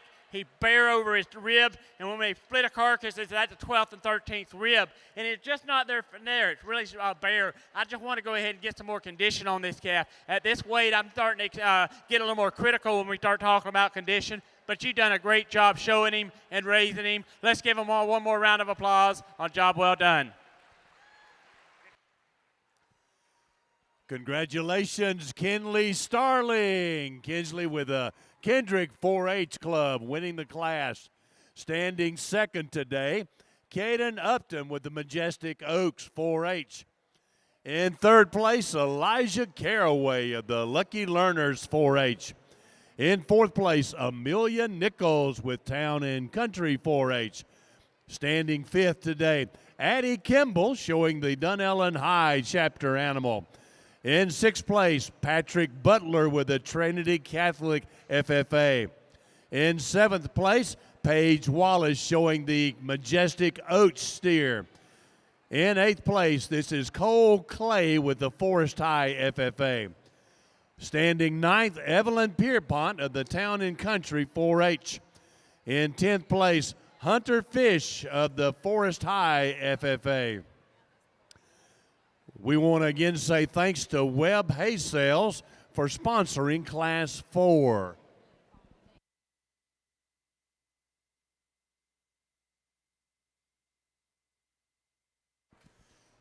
Class 5 now coming into the ring. Class 5 is being sponsored by Mid-Florida Fence. We have Bailey Baldwin, Bailey showing with the Town and Country 4-H. Morgan Hawkins with the Happy Trails 4-H. Trenton Crosby with the Fort McCoy 4-Leaf 4-H. Jenna Smith with the Lake Weir High FFA. Caitlin Alvord with the Forest High FFA. Caitlin Hensley showing with Kendrick 4-H. Aaron Martinez Jimenez showing with Lake Weir High FFA. Ada Perriman showing with Town and Country 4-H. Kirsten Burbage showing with North Marion High FFA. And Addison Gray, Addison showing with Southern Roots 4-H. Got 10 steers in this class. These steers will weigh between 1,125 and 1,155 pounds.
Nice group of calves here. Congratulations, all exhibitors. Let's give them all a round of applause on a job well done.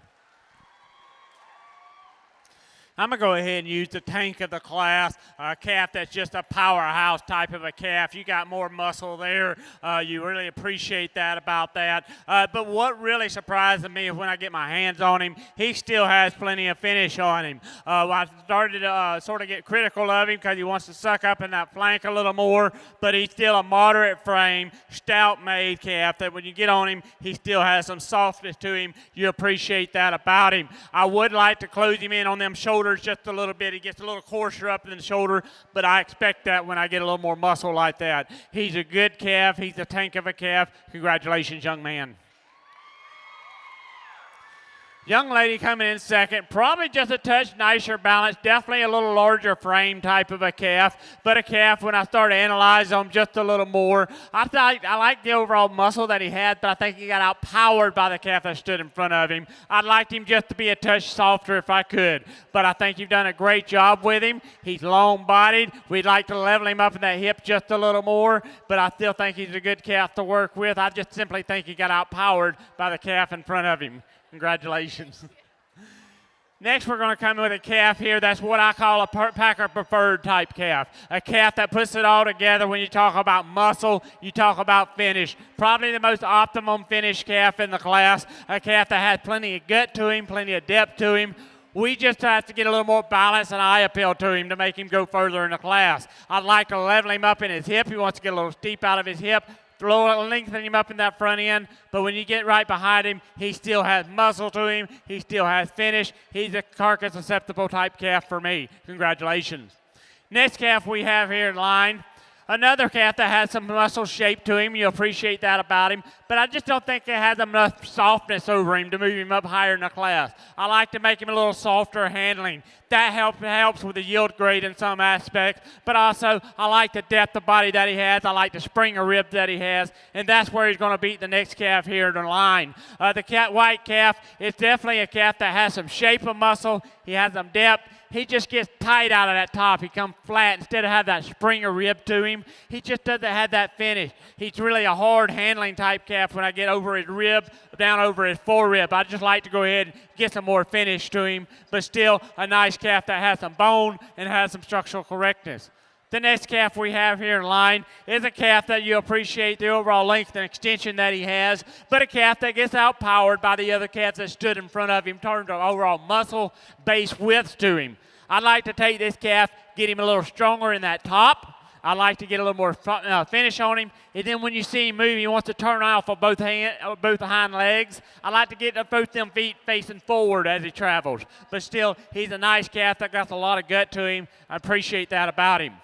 Then we get a little bigger, smoky type calf. I like the length and extension that he has. He's a long-bodied, long spine type of a calf. He just tends to be a little flatter muscled. I'd like to get some more expansion there in his top, a little more width right there through his stifle if I could. Probably like to get him with a touch more finish on him if we could. The next calf we have in our line probably does have a touch more finish than the calf that's walking out, a calf that I just got a little more critical when I saw him on the profile. He really sucks up in that flank. He gets a little straight off them hind legs. I'd like him to be a little freer and easier moving off them hind legs if I could. But most importantly, when I get right behind him, he just doesn't have that overall shape of muscle than the other calves in front of him. Next, we're going to have the young lady there that has probably one of the heavier conditioned calves of the pair, but a calf that loses it when we start talking about base width, overall beef to it. We just need a little more turn there to his loin edge, make him a little wider there through the stifle, and get him a little straighter tracking off his hind legs. Finally, the young lady right here coming in, you do a great job showing that calf. You're a great showman. I like the length and extension of that calf, but a calf that just to me, when I see him on the profile, he's really flat-made calf. He don't have that shape of muscle that I like to see. I like to see some more shape of muscle. Most importantly, more finish, more days on feed. But still, he has some gut to him. We just need some more feed to him to make him go ahead and make a better carcass on him. But still, you've done a great job with that calf. Congratulations. Congratulations to our Class 5 exhibitors. Winning the class, Kason Hensley. Kason showing with the Kendrick 4-H Club. In second place, Caitlin Alvord of the Forest High FFA chapter. In third place, Ada Perriman with the Town and Country 4-H. In fourth place, Jenna Smith. Jenna showing with the Lake Weir High FFA. In fifth place, Kirsten Burbage with the North Marion High FFA. In sixth place, Trenton Crosby with the Fort McCoy 4-Leaf 4-H Club. In seventh place, Morgan Hawkins with the Happy Trails 4-H. In eighth place, Aaron Martinez Jimenez with the Lake Weir High FFA. And in ninth place, Bailey Baldwin with the Town and Country 4-H. And standing 10th, Addison Gray with the Southern Roots 4-H Club. And again, we want to say thanks to Mid-Florida Fence for sponsoring Class 5.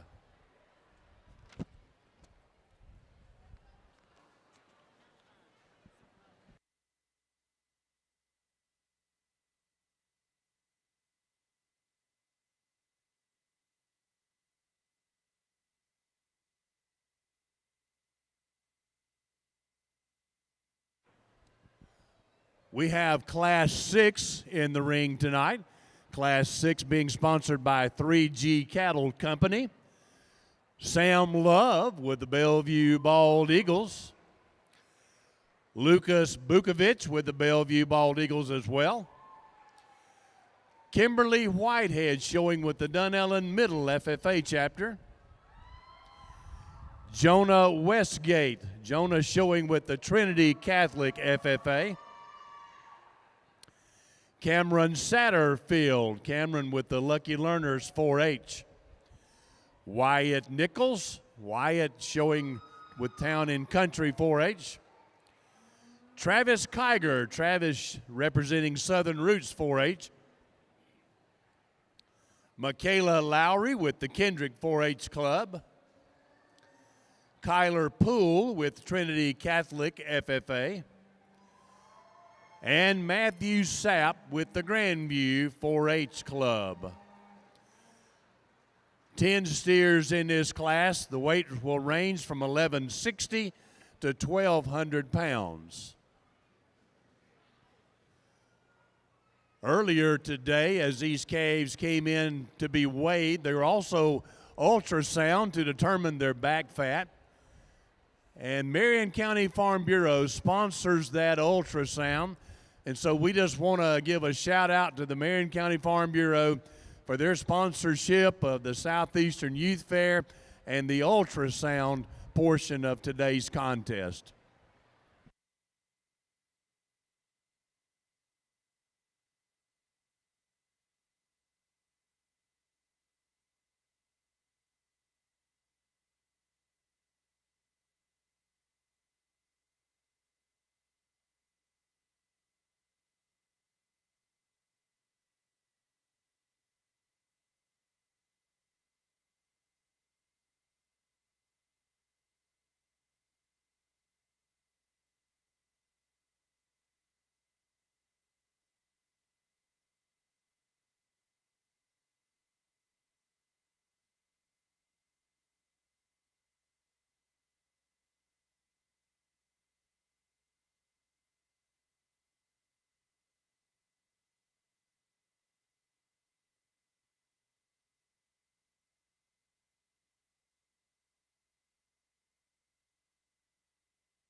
two really nice steers up here in the front end, two steers that are really nice, balanced, long-bodied steer. The steer up in the front end, probably a little stouter, more shapely muscle to him, a deeper rib, deeper flank type of a calf. A calf, you appreciate that about him, has some spring to his rib. The calf there in the second place, probably a little tighter there in his flanks, probably a little cleaner there in his brisket. I like the balance and eye appeal of that calf, but at the same time, when I start looking at carcass quality and combine the muscle with finish, I'm going to go ahead and use the calf in the front end as your class winner. This will be your second place calf. I really like the overall shape and expansion of that calf. I like the overall depth of the body. Calf, you get right behind him, he got plenty of muscle to him. But calf in the second hole, he just gets up when I look at him on his finish side. He tends to be a little tighter there in his foreribs, sucks up in his flanks just a little more. But he's still a heck of a calf, a nice calf that's well balanced. I just thought he just gave up a little bit in terms of overall finish, but still a nice calf to work with. Congratulations. The next calf, young man is the showmanship man of the class. He's doing a great job with showmanship, making sure that calf looks good. But you do got a good-looking calf that has plenty of volume to him. He has some muscle to him. He's still a calf that has some finish, just doesn't have as much finish as the other two calves there in front of him. I'd like to clean him up in that front end. It gets a little deep and heavy in that front end. I'd like to make it a little smoother, get him a little more wider there in his pin set off his hips just a little bit. But still a nice calf to work with. Young lady coming in here next, another calf that you got to really appreciate the spring to rib structure that he has, a calf that has some shape and muscle to him, but a calf that gets harder on the handle when I get my hands on him. I would have expected it to be a little softer handling than what he was, but still, he's a nice calf. We just need some more feed to go to him. The next young man right here, I like the balance of your calf. I like the length and extension. I like that front end on him. He's really extended up in that front end. He still has some depth and maintains that uniformity of depth from his forerib back to his flank, but also a calf that, once again, just doesn't have that finish for me today. I want to make sure we have that condition on these calves when we start getting this type of weight, but still a nice calf to work with. And then we come to another calf that is totally opposite. Probably one of the heavier conditioned calves of the class. Calf, good job. Calf that has plenty of gut to him. He's a moderate frame calf, easy feeding type calf, but a calf that just doesn't have that power behind him. He don't have the beef that we'd like to see. I'd like to go ahead and make some more shape in that top, make him a little wider in that stifle. But yes, he's unquestionably the softest handling calf of the class. Young man coming in next. Calf, I really like the balance. I like how you keep that head up on that calf and make him look good. When I get right behind him, he got sort of a square hip on him, but he just doesn't have the finish on him. He doesn't have, when I get my hands over a 12, 13 rib, he's a little harder over that rib than I like to see. I just want more days on feed if I could do something with that calf. Young man coming in next, another calf that probably has a lot of width to his stifle, probably a little square out of his stifle, toward his hip. Good job. Out of his hip. I appreciate that about him. I like the spring that comes out of his top. But once again, when I see him on the move, he gets a little narrow on his base. He doesn't have that overall finish, that softness that met my hand that I'd like to see. But still, he's a deep body type calf. Great job on hanging on to that calf because he wants to go, but you didn't let him. So you did a great job with that. Young man coming in here, the second young man right here. I like the balance of your calf. You really got a nice balanced calf that's really level in its design, extended up in that front end, level hip on him, a calf that has some body to him. He just doesn't have that finish for me today. He don't have that muscle that I'd like to see. Gets a little narrow when he gets walking on the base. Same thing with this calf. When I get right behind him, he doesn't have the power. I'd like to have some more power to this calf. He starts off in his shoulder with a lot of width right behind the shoulder, but as I get further back, he gets a little more penciled, if you want to say. I want to go ahead and make him wider, get him a little stouter made, get him a little softer handling. He's really a hard-made type of a calf that gets flat in his rib structure. But you do have that long line calf that's extended from end to end, long front. You appreciate that about him. Good job raising that calf.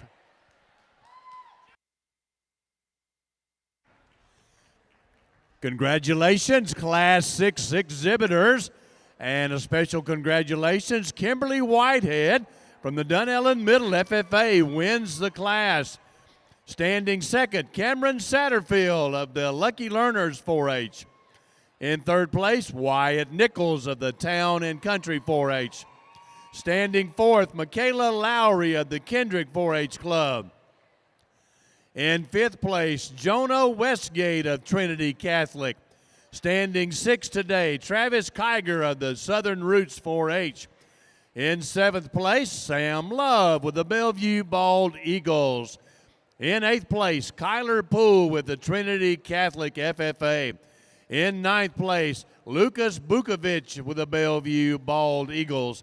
And in 10th place, Matthew Sapp with the Grandview 4-H Club.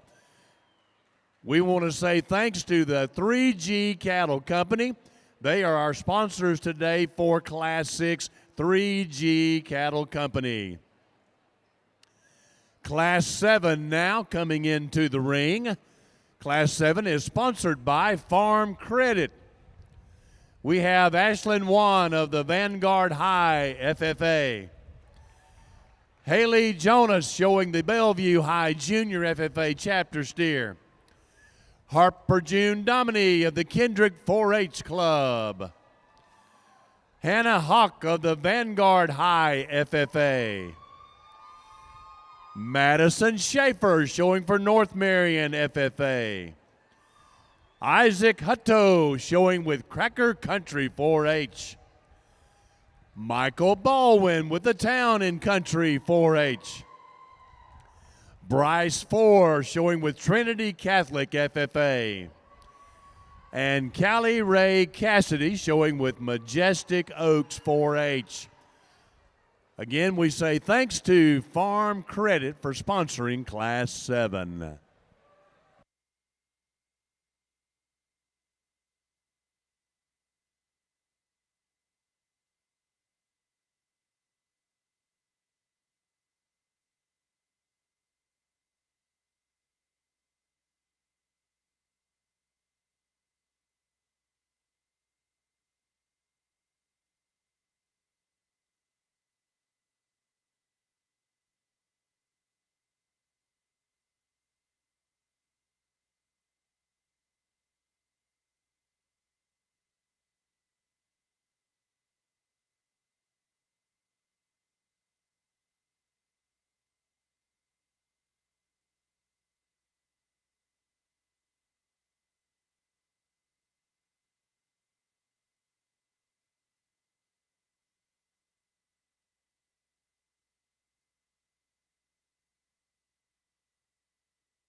We are grateful to have Miss Ginger Cruz here, principal at Westport High School.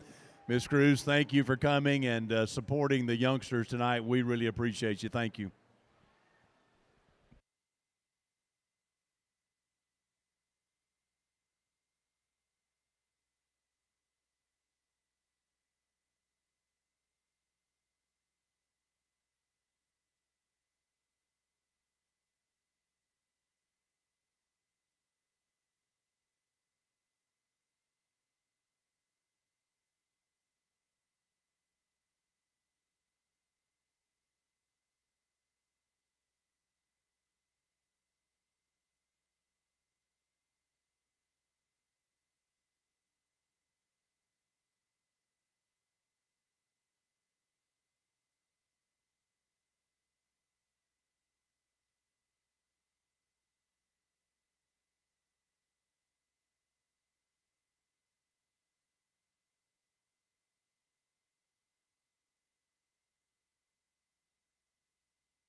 I want to swap them two.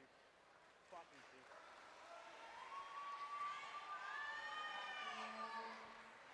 two. Let's give them all a round of applause on a job well done. They've done a great job.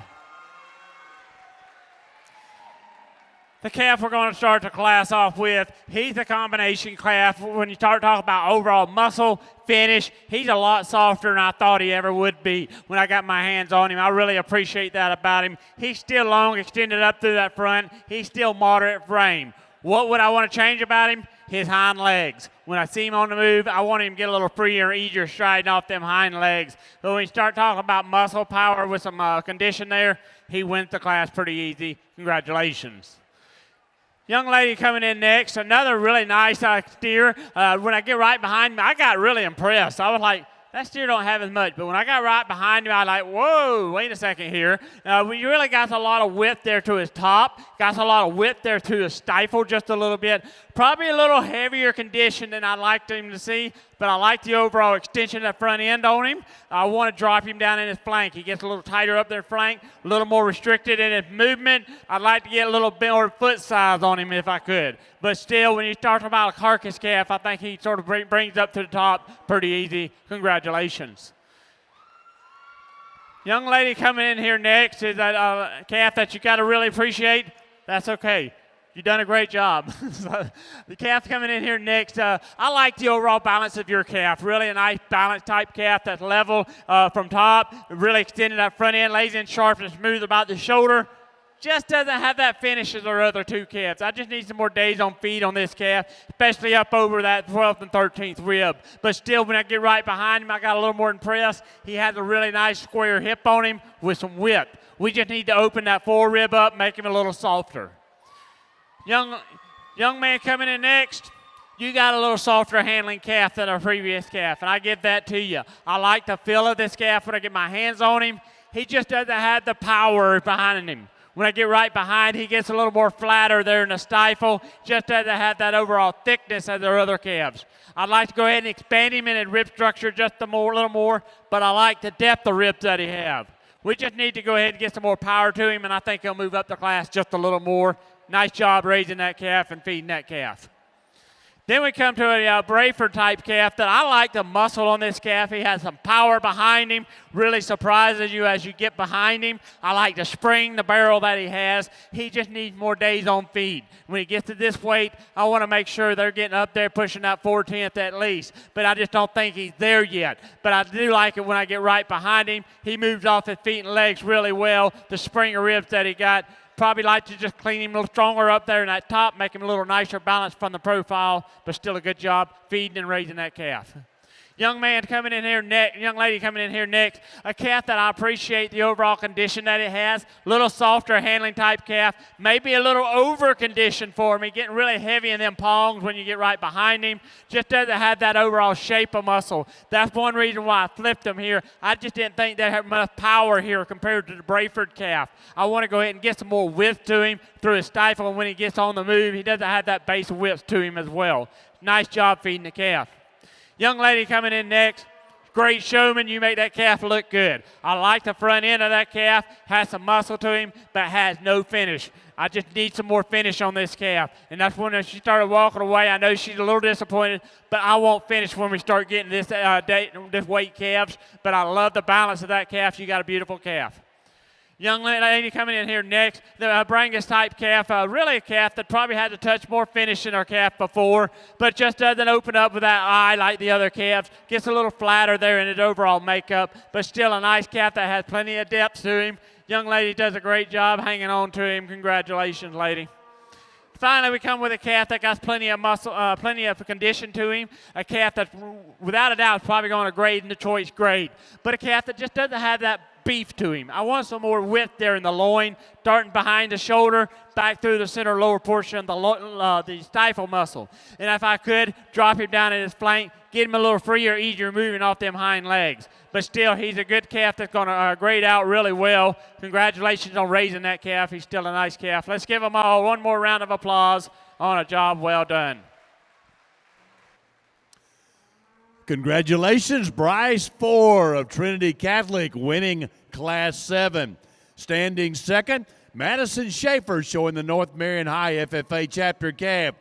In third place, Hannah Honk. Hannah showing Vanguard High FFA. In fourth place today, Isaac Hutto of the Cracker Country 4-H. Standing fifth, Harper June Dominy of the Kendrick 4-H Club.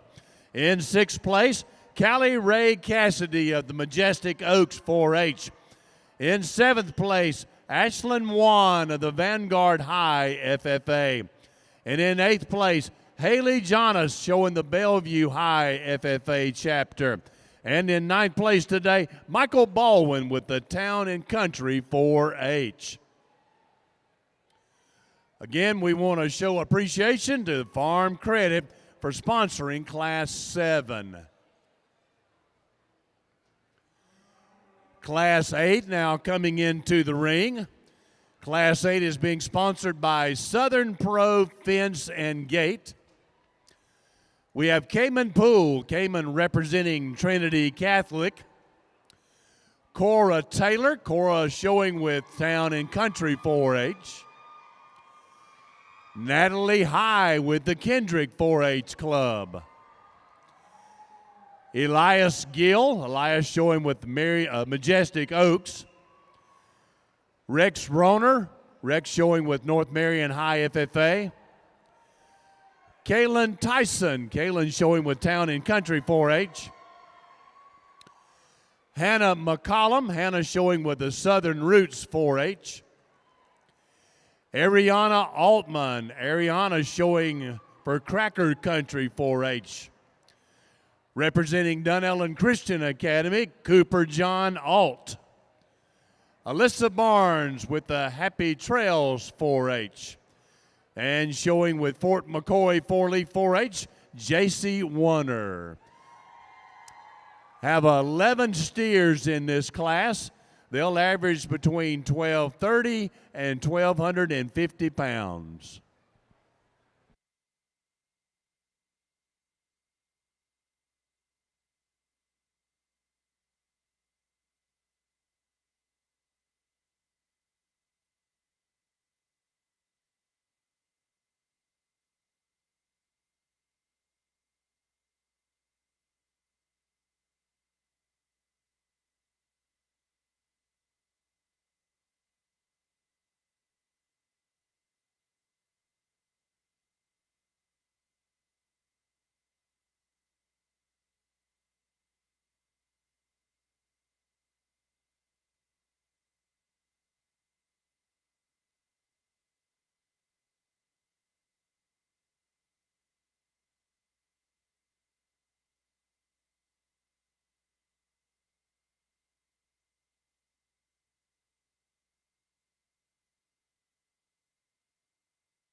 Let's give them all a round of applause on a job well done. They've done a great job out here. A little more difficult class when we start to analyze them just a little bit. The calf I'm going to start with, what I just consider a fault-free calf. I don't think there's anything that really just sticks out of you. He's still a calf that has plenty of power behind him. He's a soft handling type calf. He's a nice balanced type calf. He does want to get his feet under him a little more than I like to see. He's probably not the heaviest. Well, I'll tell you what, he is not the heaviest muscled calf in the class, but he just puts it all together in a complete package, far as finish and muscling as well. Young lady coming with this Brayford calf, I really like the balance of this calf. You got a really nice balance type calf, a really long spine type of calf. Just doesn't have the power when I get right behind him. Got a little more issues walking off them hind legs. But I like the overall softness that it has. I just want some more meat to that calf. And then we come into the next calf, the Charolais calf. Two calves that are really heavier muscled. They're just lighter in their overall finish. We need some days on feed on these calves. When you start getting these terminal type calves like this, you need to start them off on a finisher feed. But still, I think this one's just a touch softer handling, but I think he's a little more put together a little more correctly. I like how he's a little leveler. I like how he's long and extended from end to end, but I like how he moves off his feet and legs better than the yellow calf that's coming out here now.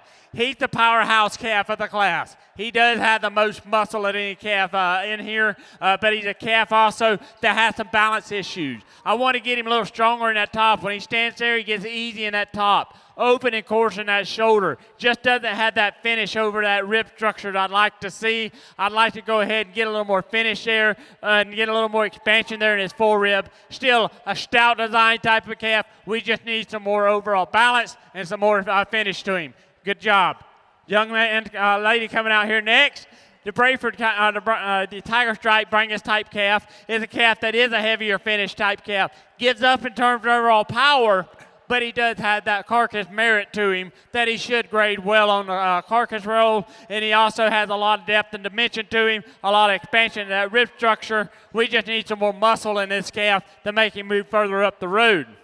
The Brangus calf, I like the balance of that calf. When you get him set up, you make him look really good. Calf that I get right behind him, he's still a powerhouse type of calf, especially for a Brangus. Steps down on a big foot, a lot of bone to this calf. We just need more finish to him, a little more days on feed. But still, he does a great job, makes him look really good. Young lady coming in next, a calf that gets right behind it. You get surprised, it has some muscle to him. Just doesn't have that overall balance, gets a little tighter in that rib structure, gets a little higher in that hip. Probably just doesn't have that overall softness that I like to see when I got my hands on him. But still a nice calf. You can get right behind him, got plenty of power to him. Then next we got another calf. Good job. Another calf that does have a little more condition to him. Just gives up in overall muscle and base width when we see him on the move. I'd just like to get some more shape and dimension of muscle to this calf. But I like his overall finish that he has. You've done a great job feeding him. I like to smooth him up there in that shoulder just a little bit if we could. The next calf we have here in line is a deep body, bold sprung type of a calf that has plenty of condition on him, but just gets outpowered when you get right behind him. He just doesn't have that power of muscle when you get behind him, doesn't have that width of base that we'd like to see. Then we get into another calf here that really gets narrowed off that stifle a little more. I'd like to go ahead and get some more shape of this muscle. When you see him on the profile, just doesn't have that shape of muscle, doesn't have that depth of flank. Does have some condition on him, should grade well. Same thing with young lady down here, has a calf that probably would grade well, has a lot of spring in that rib structure, has a lot of length from end to end, just doesn't work out in far as structure. Really a straight made type of a calf off of both ends. Really had a little more harder time getting around the ring than I'd like to see. I'd like to just clean him up in that aspect if we could. But still, he's a calf that has some finish on him, and we just need a little more power if we could. Good job. Congratulations to everybody. Let's give them another round of applause on a job well done. Congratulations, Class 8 exhibitors, winning the class today. This is Natalie High of the Kendrick 4-H Club. In second place, Hannah McCollum of the Southern Roots 4-H. Standing third today, Cooper Alt of the Dunellen Christian Academy. In fourth place, Rex Rohr of the North Marion High FFA. Cora Taylor takes 5th place, representing Town and Country. Cayman Poole in 6th place from Trinity Catholic. In 7th place, Caitlin Tyson of the Town and Country 4-H. In 8th place, J.C. Warner of the Fort McCoy 4-Leaf Clover. In 9th place, Ariana Altman of the Cracker Country 4-H. 10th place goes to Elias Gill of the Majestic Oaks 4-H. And in 11th place, Alyssa Barnes with the Happy Trails 4-H Club. Again, we say thanks to Southern Pro Fence and Gate for sponsoring Class 8. Class 9 now coming in is sponsored by Ocala Stockyard.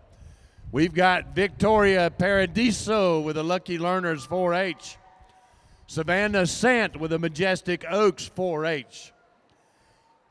Emily Hoppel of the Kendrick 4-H. Tinley Proctor showing for the Southern Roots 4-H. Tate Starling showing with Kendrick 4-H. Rebecca Lafitte showing with Kendrick 4-H. Guadalupe Ferreski showing with Kendrick 4-H. Carson Tootin showing with Kendrick 4-H. Allison Caraway showing with the Lucky Learners 4-H. Reagan Rowe with the Florida Virtual FFA. Gwen Brillhart of the North Marion High FFA. And Eric Ostonick with the Kendrick 4-H Club. 12 steers in this class, ranging from 1,255 to 1,275 pounds.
We're going to go ahead and use the calf. I think it's just sort of a complete type calf. Puts it together in terms of overall balance. You talk about some muscle and as well as a combination of finish as well. A calf that just sort of takes it and puts it in a complete package. Is it probably the heaviest muscled calf of the class? Probably not. Is it the most structurally correct calf of the class? Probably not. But I find the fewest faults in this calf. I can pick the fewest holes in this calf. Just a good doing type calf to work with.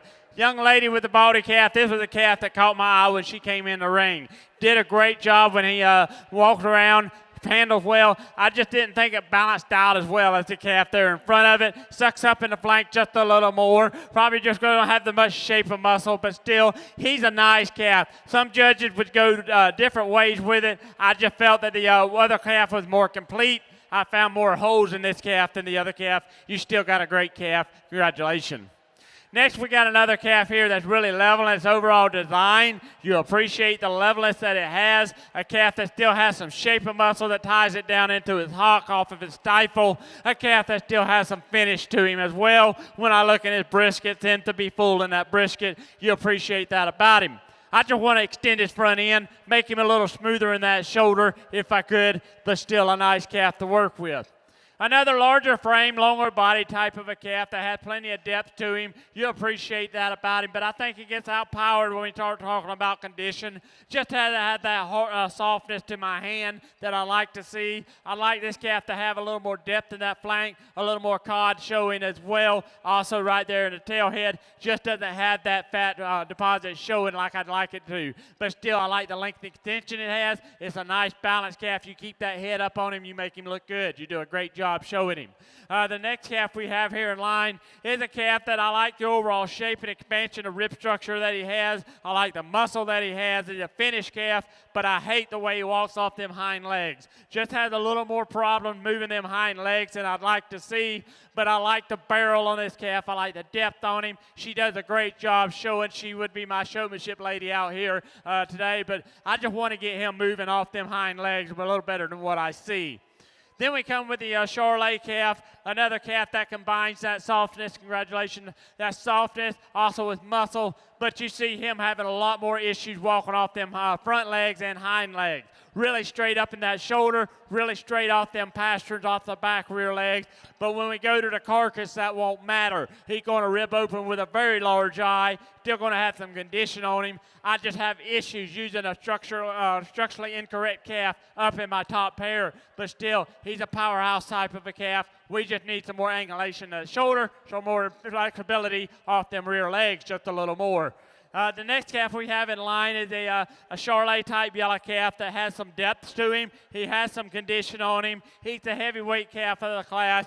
You get right behind him, he just doesn't have that power, that base width that some of the other calves had, but still he's a long spine type of a calf that has plenty of muscle down that top. Done a great job raising him. Congratulations. Then your young lady running right here, the calf that likes to go put its nose in the ground and run. She's done a great job hanging on to him and walking that calf. I like the length and extension. The calf is a really long body type calf, really long extended up in that front end on him. Let a calf, I'll get right behind him. He has plenty of muscle. He has some bone work. He just doesn't have the finish. A little harder handling type calf. I just want him to be a little softer, more days on feed for that calf. Next young lady coming out here, a calf that does have a little more finish to him, has some muscle to him as well, and you appreciate that about it, but the way it walks off them hind legs. I just do not like the way it walks off them hind legs. I want it to get a little more structurally correct when he gets on the move. I want him to move them feet just a little more. But I do like the levelness that it has. I like the muscle, and I like the combination of softness and finish he has as well. We just need to get him moving a little easier. Young lady coming out the ring here, a calf that you got to appreciate the balance. She's doing a good job with it, but a lot of balance to that calf. But a calf that just gives up in terms of overall beef. We just need some more ribeye to this calf. We need some more stifle to this calf to make him go a little further up the road. Then we get to another calf that just sort of when we look at him, I start thinking about, okay, how much fat does he have on him? He has plenty of condition on him, but he tends to be a flatter muscle pattern. Just doesn't have that shape of muscle that we'd like to see. I like the extension. I like the levelness that he is. I want to stretch him out in that front end, get some more power to him. He'd move up the class a little easier.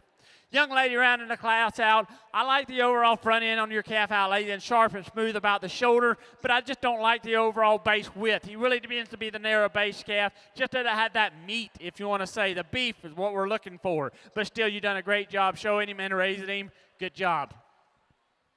Let's give them all one more round of applause on a job well done. Congratulations, Class 9 exhibitors. Savannah Sad of the Majestic Oaks takes first place. Second place, Reagan Rowe with the Florida Virtual FFA. In third place, Rebecca Lafice of the Kendrick 4-H Club. Fourth place, Tate Starling, also of the Kendrick 4-H. In fifth place is Tinley Proctor, showing the Southern Roots steer. In sixth place today, Gwen Brillhart of the North Marion High FFA. Standing seventh, Eric Ostanik of the Kendrick 4-H Club. In eighth place, Guadalupe Ferrisky of the Kendrick 4-H. In ninth place today is Allison Caraway of the Lucky Learners. In 10th place is Amelia Hopple of the Kendrick 4-H. And in 11th place, this is Victoria Paradiso of the Lucky Learners. And in 12th place today, Carson Tootin with the Kendrick 4-H Club. And again, we say thanks to Ocala Stockyard for sponsoring Class 9. Class 10 now in the arena. Integrity Site Development is the sponsor for Class 10. We have Beckett Eckhoff. Beckett showing with the Kendrick 4-H. Everett Hopple also with Kendrick 4-H. Chloe Davis with the Bellevue High FFA. Julia Hettinger with the Wild and Country 4-H. Caden Booch with the Trinity Catholic FFA. Lila Huggins with the Kendrick 4-H. Paisley Waldron with the Fort McCoy 4-Leaf 4-H. Jasmine Raymond with the Westport High FFA. Clay Peebles representing the Cracker Country 4-H. Camden Howard, Camden showing with the Town and Country 4-H. And Brooke Sakuda, Brooke showing with Caprine 4-H. Class 10 has 11 entries. These steers will range from 1,280 to 1,310 pounds.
They've all done a great job. Let's give them all a round of applause on a job well done. From top to bottom. When we start analyzing the class winning steer, he just puts everything together. He's the best balanced calf. He's a structurally correct calf. He's a calf that has plenty of power behind him. He's soft handling. I just think he's one that just sort of fits the bill for what we're looking for in that first end of the class. Just a nice calf to work with. Congratulations on a nice working calf. The second calf we have here in line, a calf that I just think, I like that calf. Really a long-fronted, neat-fronted type calf. Young lady does a great job making him look good. Has a lot of length and extension. But a calf that just tends to be a little tighter in that fore rib. Probably not as finished as our calf that stood there in front of him. I just want a few more days on feed. But still, she's done a great job with this calf. It's a really nice, balanced, good-looking calf. The next calf we have here in line, probably just a little more power behind it when you get right in the stifle muscle. A calf that gets a little more patchy in its finish. It's a finished calf, but he just tends to be a little more patchy in that finish. I'd like to go ahead and smooth him out there just a little more. Drop him down, give him a little fuller there in the flank, but still a nice calf to work with. Young man coming with a smoky calf next. A really heavy, rugged design type of a calf that has a lot of bone to him, a lot of extension in that front end. Just doesn't have that overall shape of muscle that the other calves in front of it had. Gets a little easier there in the top just a little bit, but still a nice, smooth finish type calf to work with. Then we come with a Charolais calf that has some power behind him. Just doesn't have that overall softness over that 12th and 13th rib. But I do like the overall power when I get right behind it. It has some shape to that muscle. Just like to get a little more expansion there to the center portion of that stifle.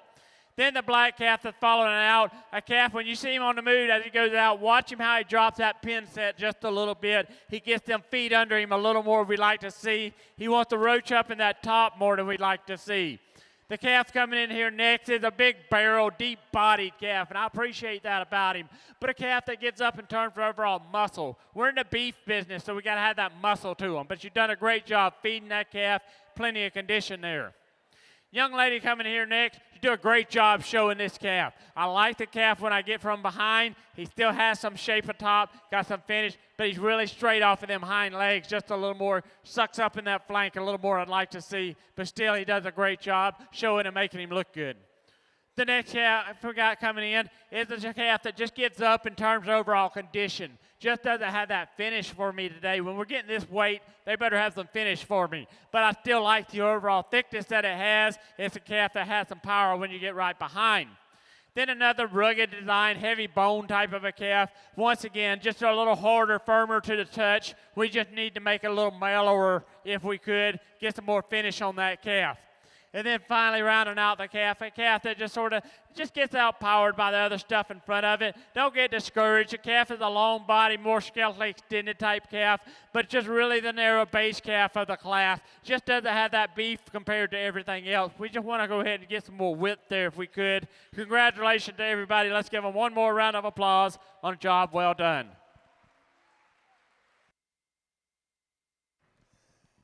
Congratulations, Class 10. Class was won by Lila Huggins of the Kendrick 4-H Club. In second place, Chloe Davis with the Bellevue High FFA. In third place, Jasmine Raymond of the Westport High FFA. In fourth place, Caden Book of the Trinity Catholic FFA. In fifth place, Brooke Sakuda showing with Caprine 4-H. In sixth place, Beckett Eckhoff of the Kendrick 4-H Club. Standing seventh today, Clay Peoples, Clay with the Cracker Country 4-H. In eighth place, Julia Hettinger, Julia showing with the Wild and Country 4-H. In ninth place, Everett Hopple, Everett with the Kendrick 4-H Club. And in 10th place, Paisley Waldron with the Fort McCoy 4-Leaf 4-H. And 11th place today, Camden Howard of the Town and Country 4-H Club. Again, we say thanks to Integrity Site Development for sponsoring Class 10. Class 11 now in the ring. Class 11 being sponsored by Peebles Cattle Company. Charlie Schaefer, Charlie with the Dunellen 4-H Club. Leah Sparkman, showing with Trinity Catholic. Aubrey Grubbs with the Wild and Country 4-H. Taylor Lewis showing with Cross Country 4-H. Georgia Booth showing with the North Marion High FFA. Isaac Dillard Steele showing with the Grandview 4-H. Clay Carson showing the Town and Country Chapter Steer. Damian Nichols showing with the Town and Country 4-H. Jessica Miller showing with the Lucky Learners 4-H. And Samantha Farmer showing with North Marion High FFA. 10 steers in this class ranging from 1,315 pounds to 1,340 pounds. And again, we want to show some appreciation to Peebles Cattle for sponsoring Class 11.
two nice calves that are different in their types. Excuse me, different in types and kind. I'm gonna go ahead and use the darker red calf. Really the nicest balanced calf of the class. Puts everything together in a complete package. Got plenty of muscle. Surprises you when you get your hands on him. Really a soft handling type calf. And you really appreciate that about him. I like to drop him down at the flank, give him a little easier moving off them hind legs if I could.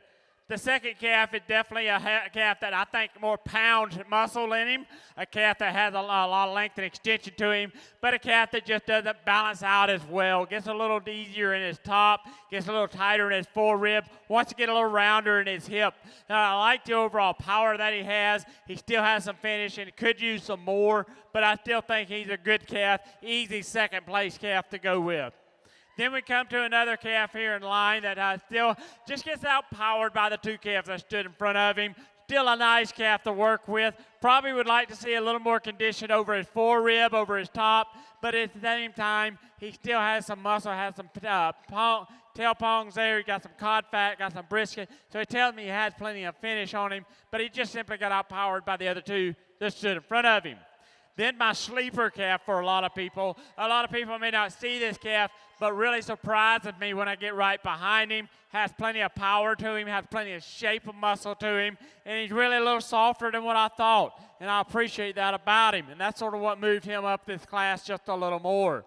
The next calf we have here in line, a calf that has some condition on him, a calf that probably gets a little shorter up that front, probably wants to turn off of that front end just a little more. I'd like to just square him up if we could just a little bit, but still, he still has some muscle to him, still has some finish. That's where he sort of beats the calf that's standing next to him.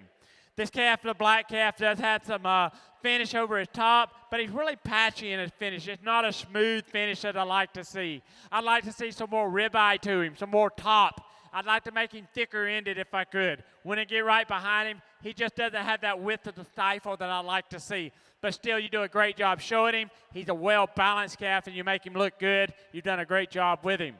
The young man coming in here next, probably a little heavier muscled calf than the one that stood in front of us, but a calf that gets a little deeper in his shoulder, a little easier in his top. Probably just doesn't have that overall condition on that forerib that I like to see, but I like the power when you get behind him. I like the foot that he stands down on. The big heavy muscled calf that comes in here next, white calf, bigger frame, longer bodied calf. The problem, when we get them this heavy, they better have some finish on him. And he's probably the barest handling calf of the class. I would have wanted to have probably about 90 more days of feed on this calf to go ahead and get that finish coming to him. Like I mentioned before, I think when we get these terminal calves like this that has Charolais exotic cross in them, we need to start them off on a finisher feed, get that finish coming to them a little earlier. But still, you've done a great job raising that calf. He looks good. The next young man coming in line, I like the depth and the springer rib that calf has. We're getting him on the profile. He's a nice balanced type calf. But when I get right behind him, I get a little more disappointed. He just doesn't have that flare or stifle that I like to see. A little more narrow on the base. And then finally, young lady that rounds out the class, a deep-bodied, bold-sprung type of a calf. He's a calf that stands down on a lot of bone, and I appreciate that about him.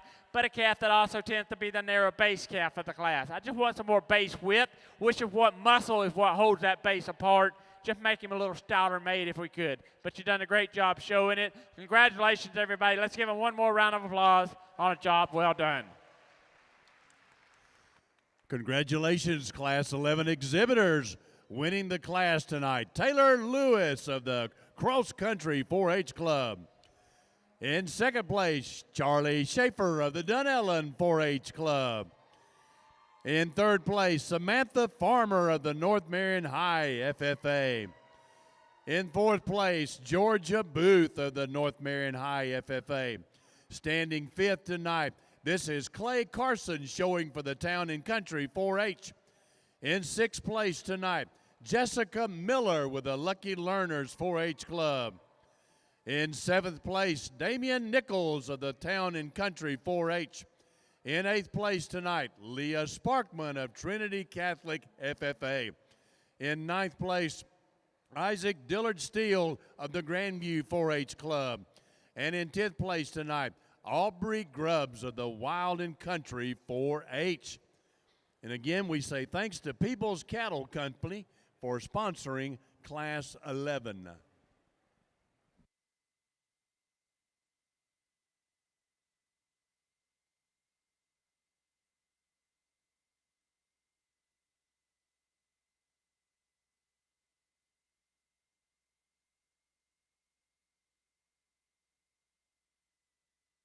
We now have Class 12 in the ring.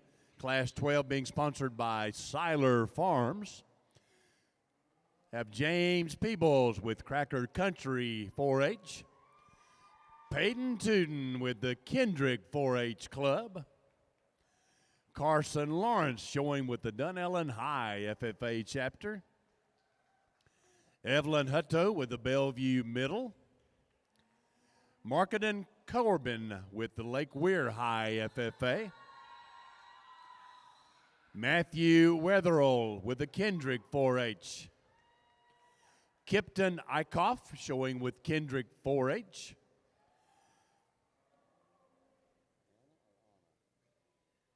Brianna Espinoza with the Westport High FFA. Sawyer High with Kendrick 4-H. Paisley Lewis with the Bellevue Bald Eagles.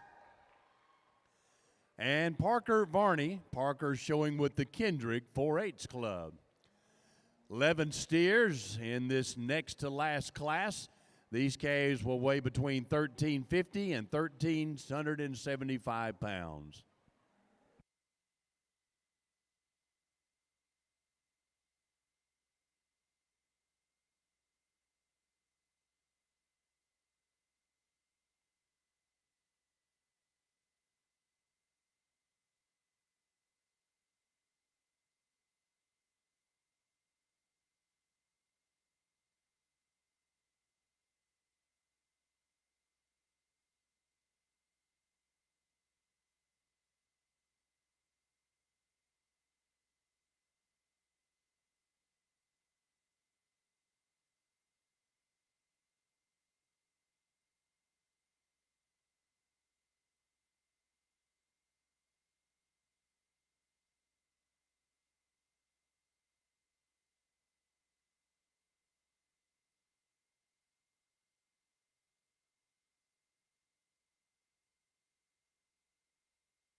Let's give them all a round of applause on a job well done. They've done a great job out here.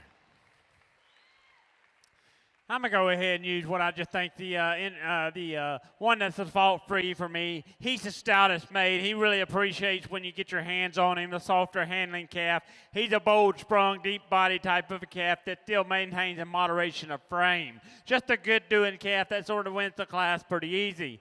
Young man coming in here next is a calf that a little bigger frame, a little longer body type of a calf that I think, when I analyze him just a little more, he probably has some condition on him that I like. He probably not the stoutest type calf.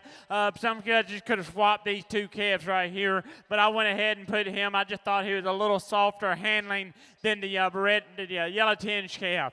The yellow tinge calf is a calf that has just some muscle to him. He has some meat to him when you get right behind him. He's a calf that has some power to him, but she just doesn't have that freshness, that softness that I'd like to see when I get my hands on him. I do like the depth that he has, but I just want to go ahead and get him a little softer over that 12th and 13th rib. Then you come to the fourth place calf here. That is probably the Packer preferred calf, a calf that sort of puts it all together in a complete package. And when you start talking about muscle, you start talking about softness and cutability. He puts it together. But at the same time, he's also a calf that gets a little smaller, shorter body. He gets a little more early maturing up in that front end. I'd like to take him, get a little taller, stretch him out just a little more, maybe get just a touch more bone work under him. But still a nice calf that should go to the rail and profit a lot of dollars. The next calf we have in our line, a little more harder doing type calf, if we want to say, but really a square hip, stout made type of a calf that you really got to appreciate that about it.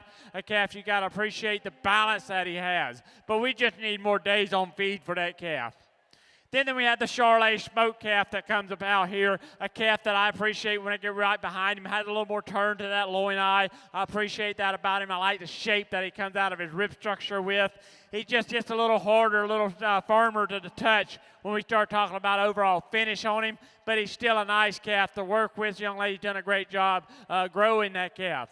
Then the young man comes here with a stout calf. You got a lot of power to this calf, and I appreciate that about him.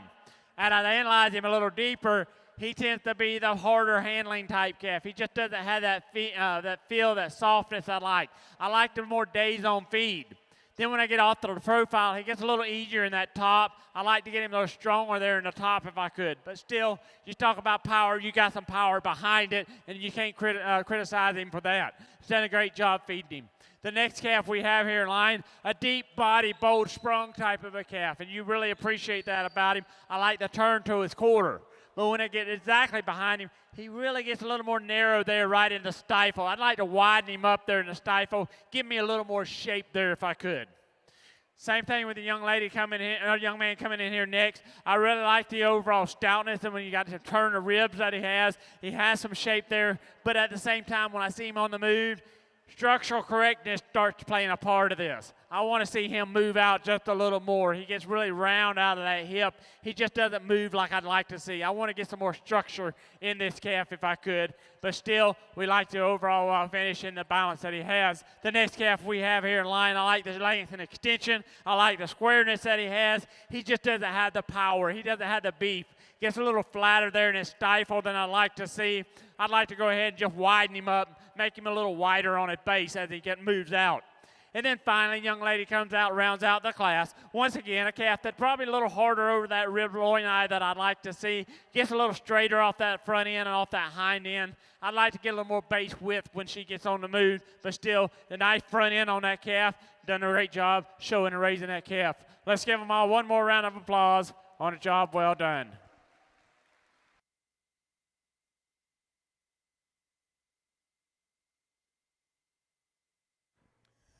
Congratulations to our Class 12 exhibitors. And again, we want to tell Seiler Farms how much we appreciate them sponsoring the class. Kipton Eichhoff wins the class, representing Kendrick 4-H. Parker Varney stands second. Parker showing with Kendrick 4-H. In third place is Peyton Tootin. Peyton with Kendrick 4-H as well. James Peebles fourth with Cracker Country 4-H. In fifth place, Paisley Lewis of the Bellevue Bald Eagles. In sixth place is Brianna Espinoza with the Westport High FFA. Standing seventh, Marketing Corbin with the Lake Weir High FFA. In eighth place, Matthew Wetherill with the Kendrick 4-H Club. In ninth place, Carson Lawrence with Dunellen High FFA. And in 10th place, Sawyer High, Sawyer showing with the Kendrick 4-H. And in 11th place, Evelyn Hutto with the Bellevue Middle FFA chapter. This is Class 13 now in the ring.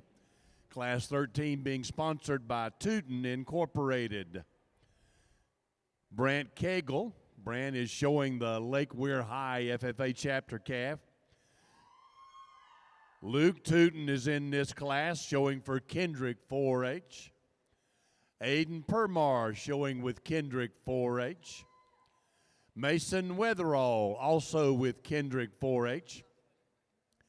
Emma Ramsey, Emma showing for North Marion High FFA. Representing Town and Country, we have Lane Taylor. And also representing Town and Country, Bailey Leitner. Carson Oliver, Carson showing with the Bellevue Bald Eagles. And Emma Grace Dews showing with Kendrick 4-H. These steers will range in weight from 1,390 to 1,430 pounds.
get into the heavier weight, we get a little more nicer calves. You got a little more bloom on them, and they're a little more nicer, fancier looking. But we still got to look for the same thing, try to find that fault-free animal. I think the one that wins the class wins it pretty easily. He is the tower house, the tank of the class. He's a calf that still has a lot of shape to that rib structure. He handles really well. Most importantly, when I see him on the move, he really walks really nice. I would expect him to be a little more restricted in his movement. But no, he really flows really nice on his movement. He just takes everything and puts it in that complete package. Done a great job with him. Congratulations. The next calf we have here in line, another powerhouse type of a calf I like the overall stoutness to him. I like his rib structure. Just doesn't have that condition as the calf that stood in front of him. Probably doesn't have that depth of flank as that calf that stood in front of him. But he's an easy second for me. He's a calf that's a good calf. You selected a great one and you fed him really well. Congratulations. The next calf we have here in line, a calf that I really like the overall thickness. And when I look down his top line, a calf that still has some finish to him. I simply think he got outpowered by the other two that stood in front of him. Just needed more beef there compared to the other two. He's still a good calf. He just simply got outpowered by the other two. Then we come to another smoky type calf. Just to like the overall combination of him. When I get my hands on him, I like the overall softness that he has. He still has some shape. He's not over powerfully muscled by any means, but he still has some depth of ribs, and you appreciate that about him. He balances out pretty well. Young man does a good job showing him. Congratulations. Then we get into another calf we have there. You really appreciate the overall thickness when you see, but he's also the heavier conditioned calf, a calf that may be a touch over conditioned when I look at him from the rear, really pushing on them pongs a little more, really deep in that brisket. I'd like to stretch him out, get him a little taller at the point of the shoulder, but still he got plenty of meat to him. You've done a great job raising that calf. Congratulations. And then comes the Brangus calf, pretty looking calf. I love the profile when I look at this calf. I love the front end on him. I like the levelness of him. Stands down on a big foot, but he just don't have that beef to him. Don't have that muscle we'd like to see. And it's just a typical Brangus on him. But still, I love the profile of him. Deep body, soggy middle, easy feeding type of a steer. Then we come to another steer that's a little more powerhouse type steer compared to the Brangus. I think there's a little more meat here. I think it's a calf that we like the overall softness that he has, but he tends to be a little bigger up than that shoulder, gets a little higher there in the flank, just doesn't balance out as well as the Brangus calf there stood in front of him. But still, I think he's a good combination calf. Just don't get discouraged. It's still a good calf, just maybe got outpowered what stood in front of him. Then we get a little bigger size type calf that you appreciate the overall length and extension, but a calf that gets a little harder handling compared to the others. When we get them to this weight, they better be finished for me. I want to make sure that they got that finish on them. He tends to be a little harder in that finish than I like to see, but still, I like the overall balance when you get him off on the profile. And then finally, a calf that just sort of rounds out the class. When you get him on the profile, he's just sort of a flatter made type calf. Just doesn't have that expression of muscle if you want to see. Don't flex as well. Probably gets a little tighter there in his flank, but still, I like the extension. He's a taller, more standing calf. He's a long-fronted calf. Just gets outpowered in terms of beef products. But still, you've done a great job showing and exhibiting that calf. Let's give him one more round of applause on a job well done. Congratulations to Carson Oliver. Takes first place in Class 13. Oliver showing with the Bellevue Bald Eagles. In second place, Mason Weatherall of the Kendrick 4-H Club. Standing third, Luke Tootin of the Kendrick 4-H. In fourth place today, Lane Taylor of the Town and Country 4-H. In fifth place, Emma Grace Dews with the Kendrick 4-H. In sixth place, Bailey Leitner of the Town and Country 4-H. Standing seventh, Aiden Permar of the Kendrick 4-H. In eighth place today, Emma Ramsey of the North Marion High FFA. And in ninth place, Brant Cagle with showing the Lake Weir High FFA chapter steer. We want to say once again thanks to Tootin Incorporated for sponsoring Class 13. This is the class we've been looking for all night. Class 14, our last class of the night, being sponsored by Perry Cattle and Hay Company. We have Hayden Luffman with the cross country 4-H. Hudson Holland with the Trinity Catholic FFA. Clayton Cassidy with the Majestic Oaks 4-H. We have a Westport High FFA, a chapter calf. Cheyenne Gravely showing a Trinity Catholic High FFA calf. Haley Shannon with the Bellevue High FFA. Carter Bukes with the Kendrick 4-H. Brianna Bennett with the Vanguard High FFA. And we also have a steer from the Wild and Country 4-H Club. These steers will range in weight from 1,435 pounds to 1,700 pounds.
you bring your calf on out here. The calf in me, when I look at the calves, I just think that's the fault-free calf of the class. Just not overpowering by muscle, not overpowering by balance, just the fault-free calf of the class. Just puts everything together in a complete package. I just felt when I look at him, has the muscle, has some finish.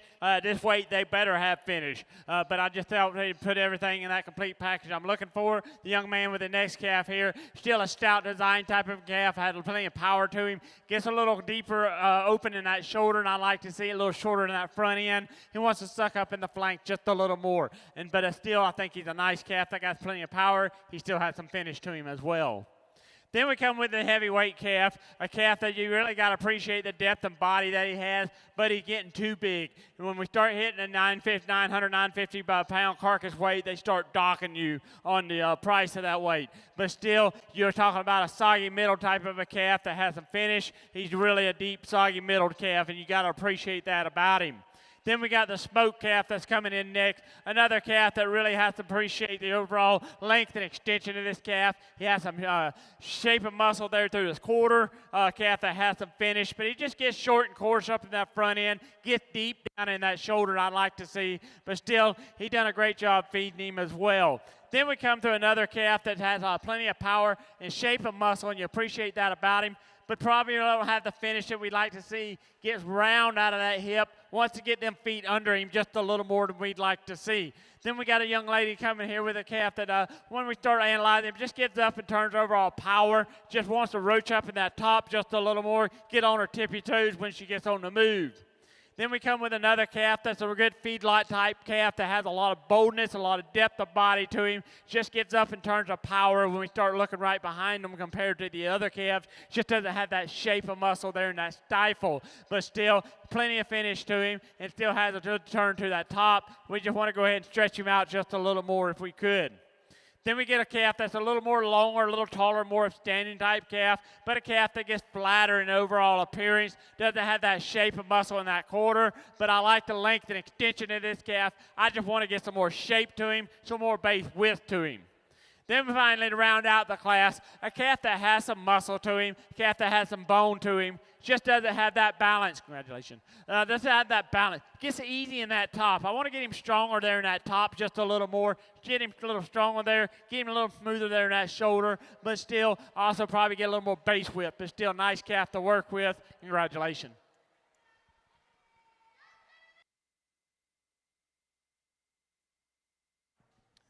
Congratulations to our 14th class winner. This is the Westport High FFA chapter. In second place, Hudson Holland with Trinity Catholic. Standing third is the Wild and Country 4-H.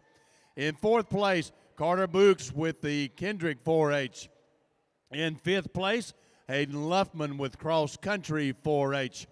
Standing sixth tonight is Haley Shannon with the Bellevue High FFA. In seventh place, Clayton Cassidy with Majestic Oak 4-H. In eighth place is Brianna Bennett with the Vanguard High FFA. And in ninth is Cheyenne Gravely with the Trinity Catholic High FFA. We now will be bringing back into the arena our 14 class winners. And our judge will pick his grand champion. And the class that the grand champion comes from will bring back that reserve or that second place calf. And then we will have the race for our reserve grand champion. Representing Class 1, this is Emily Cyrilinski with the North Marion High FFA chapter. Our Class 2 winner, Madison Morgan with Majestic Oaks 4-H. Class 3 is Layla Baldwin with the Town and Country 4-H. Class 4, Kinsley Starling with the Kendrick 4-H. Class 5 is Kason Hensley with the Kendrick 4-H. Class 6, Kimberly Whitehead with the Dunellen Middle FFA. Class 7 is Bryce Ford with the Trinity Catholic FFA. Class 8 is Natalie High with the Kendrick FFA 4-H. Class 9, Savannah Sant with the Majestic Oaks 4-H. Class 10 is Lila Huggins with Kendrick 4-H. Class 11, Taylor Lewis with Cross Country 4-H. Class 12 is Kipton Eichhoff with Kendrick 4-H. Class 13 is Carson Oliver with the Bellevue Bald Eagles. And Class 14 is Westport High FFA chapter. These are your class winners, and our judge will pick his grand champion from this group right here. Let's have a big round of applause for all these class winners. SAC Roofing and Mid-Florida Credit Union are sponsoring the Grand and the Reserve Grand Champions this year.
Well, ladies and gentlemen, here is your grand champion drive. Let's give them all a round of applause on a job well done.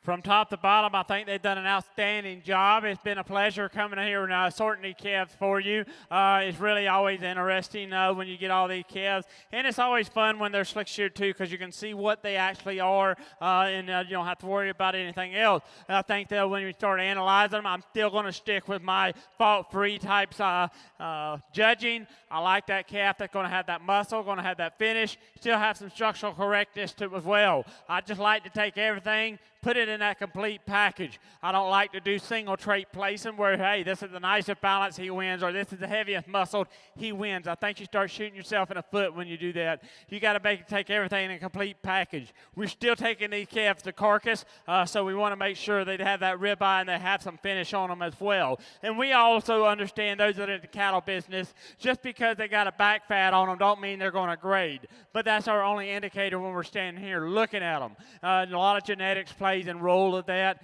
and but I think y'all breeders have done a great job getting these calves where they need to be. I think you've done an outstanding job, and it's one thing about these calves is we're not trying to change the industry, but we're changing these kids and making it a better. I remember a Angus guy that always would take his kids around to shows all the time, and he told me, he said it takes a lot of money to take these calves to shows, to pay all the feed bills and everything else, but he'd much rather give it there than a probation officer. It keeps these kids busy, it keeps them engaged, and it finds their future of what they want to do, because some of it, you know, when they get out there, they just love what they're doing, and they find their passion, and it takes them a lot further than the people just sitting around playing video games. And so I think that y'all got a great group of kids here. I want y'all to go ahead and give them one more round of applause on a job well done. We'll select that champion.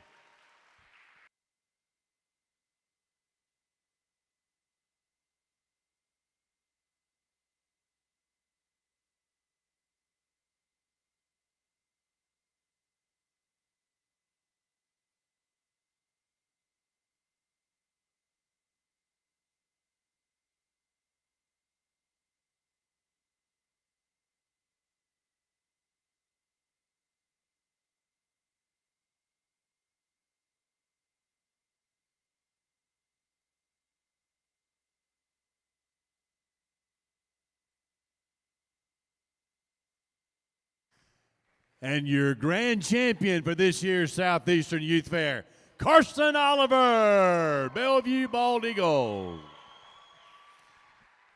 Good job, young man. One thing I want to talk about that steer, he just sort of brings that machine gun to a knife fight to me. He's a powerhouse steer. He's finished. He's a steer that just sort of puts it all. He moves like a cat. If I could, he is a little heavier, but yet he's not over that 1,500 pounds. He's still going to have under a 900-pound carcass, which is fine with me. When we start shipping these calves to feedlots, they're going to be weighing at 1,500, 1,450, but you've done a great job raising that calf. You got him finished. Congratulations, man. He wins. We have the second place calf out of that class coming back in now. This is Mason Wetherill from Kendrick 4-H. And from now, this selection, the judge will pick his reserve grand champion.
Ladies and gentlemen, there's your reserved calf, a really nice calf to work with. Thank y'all for having me here. It's been a pleasure. It's always just one man's opinion, but still, those are my opinions. I think they've done an outstanding job. Let's give them all one more round of applause on a job well done.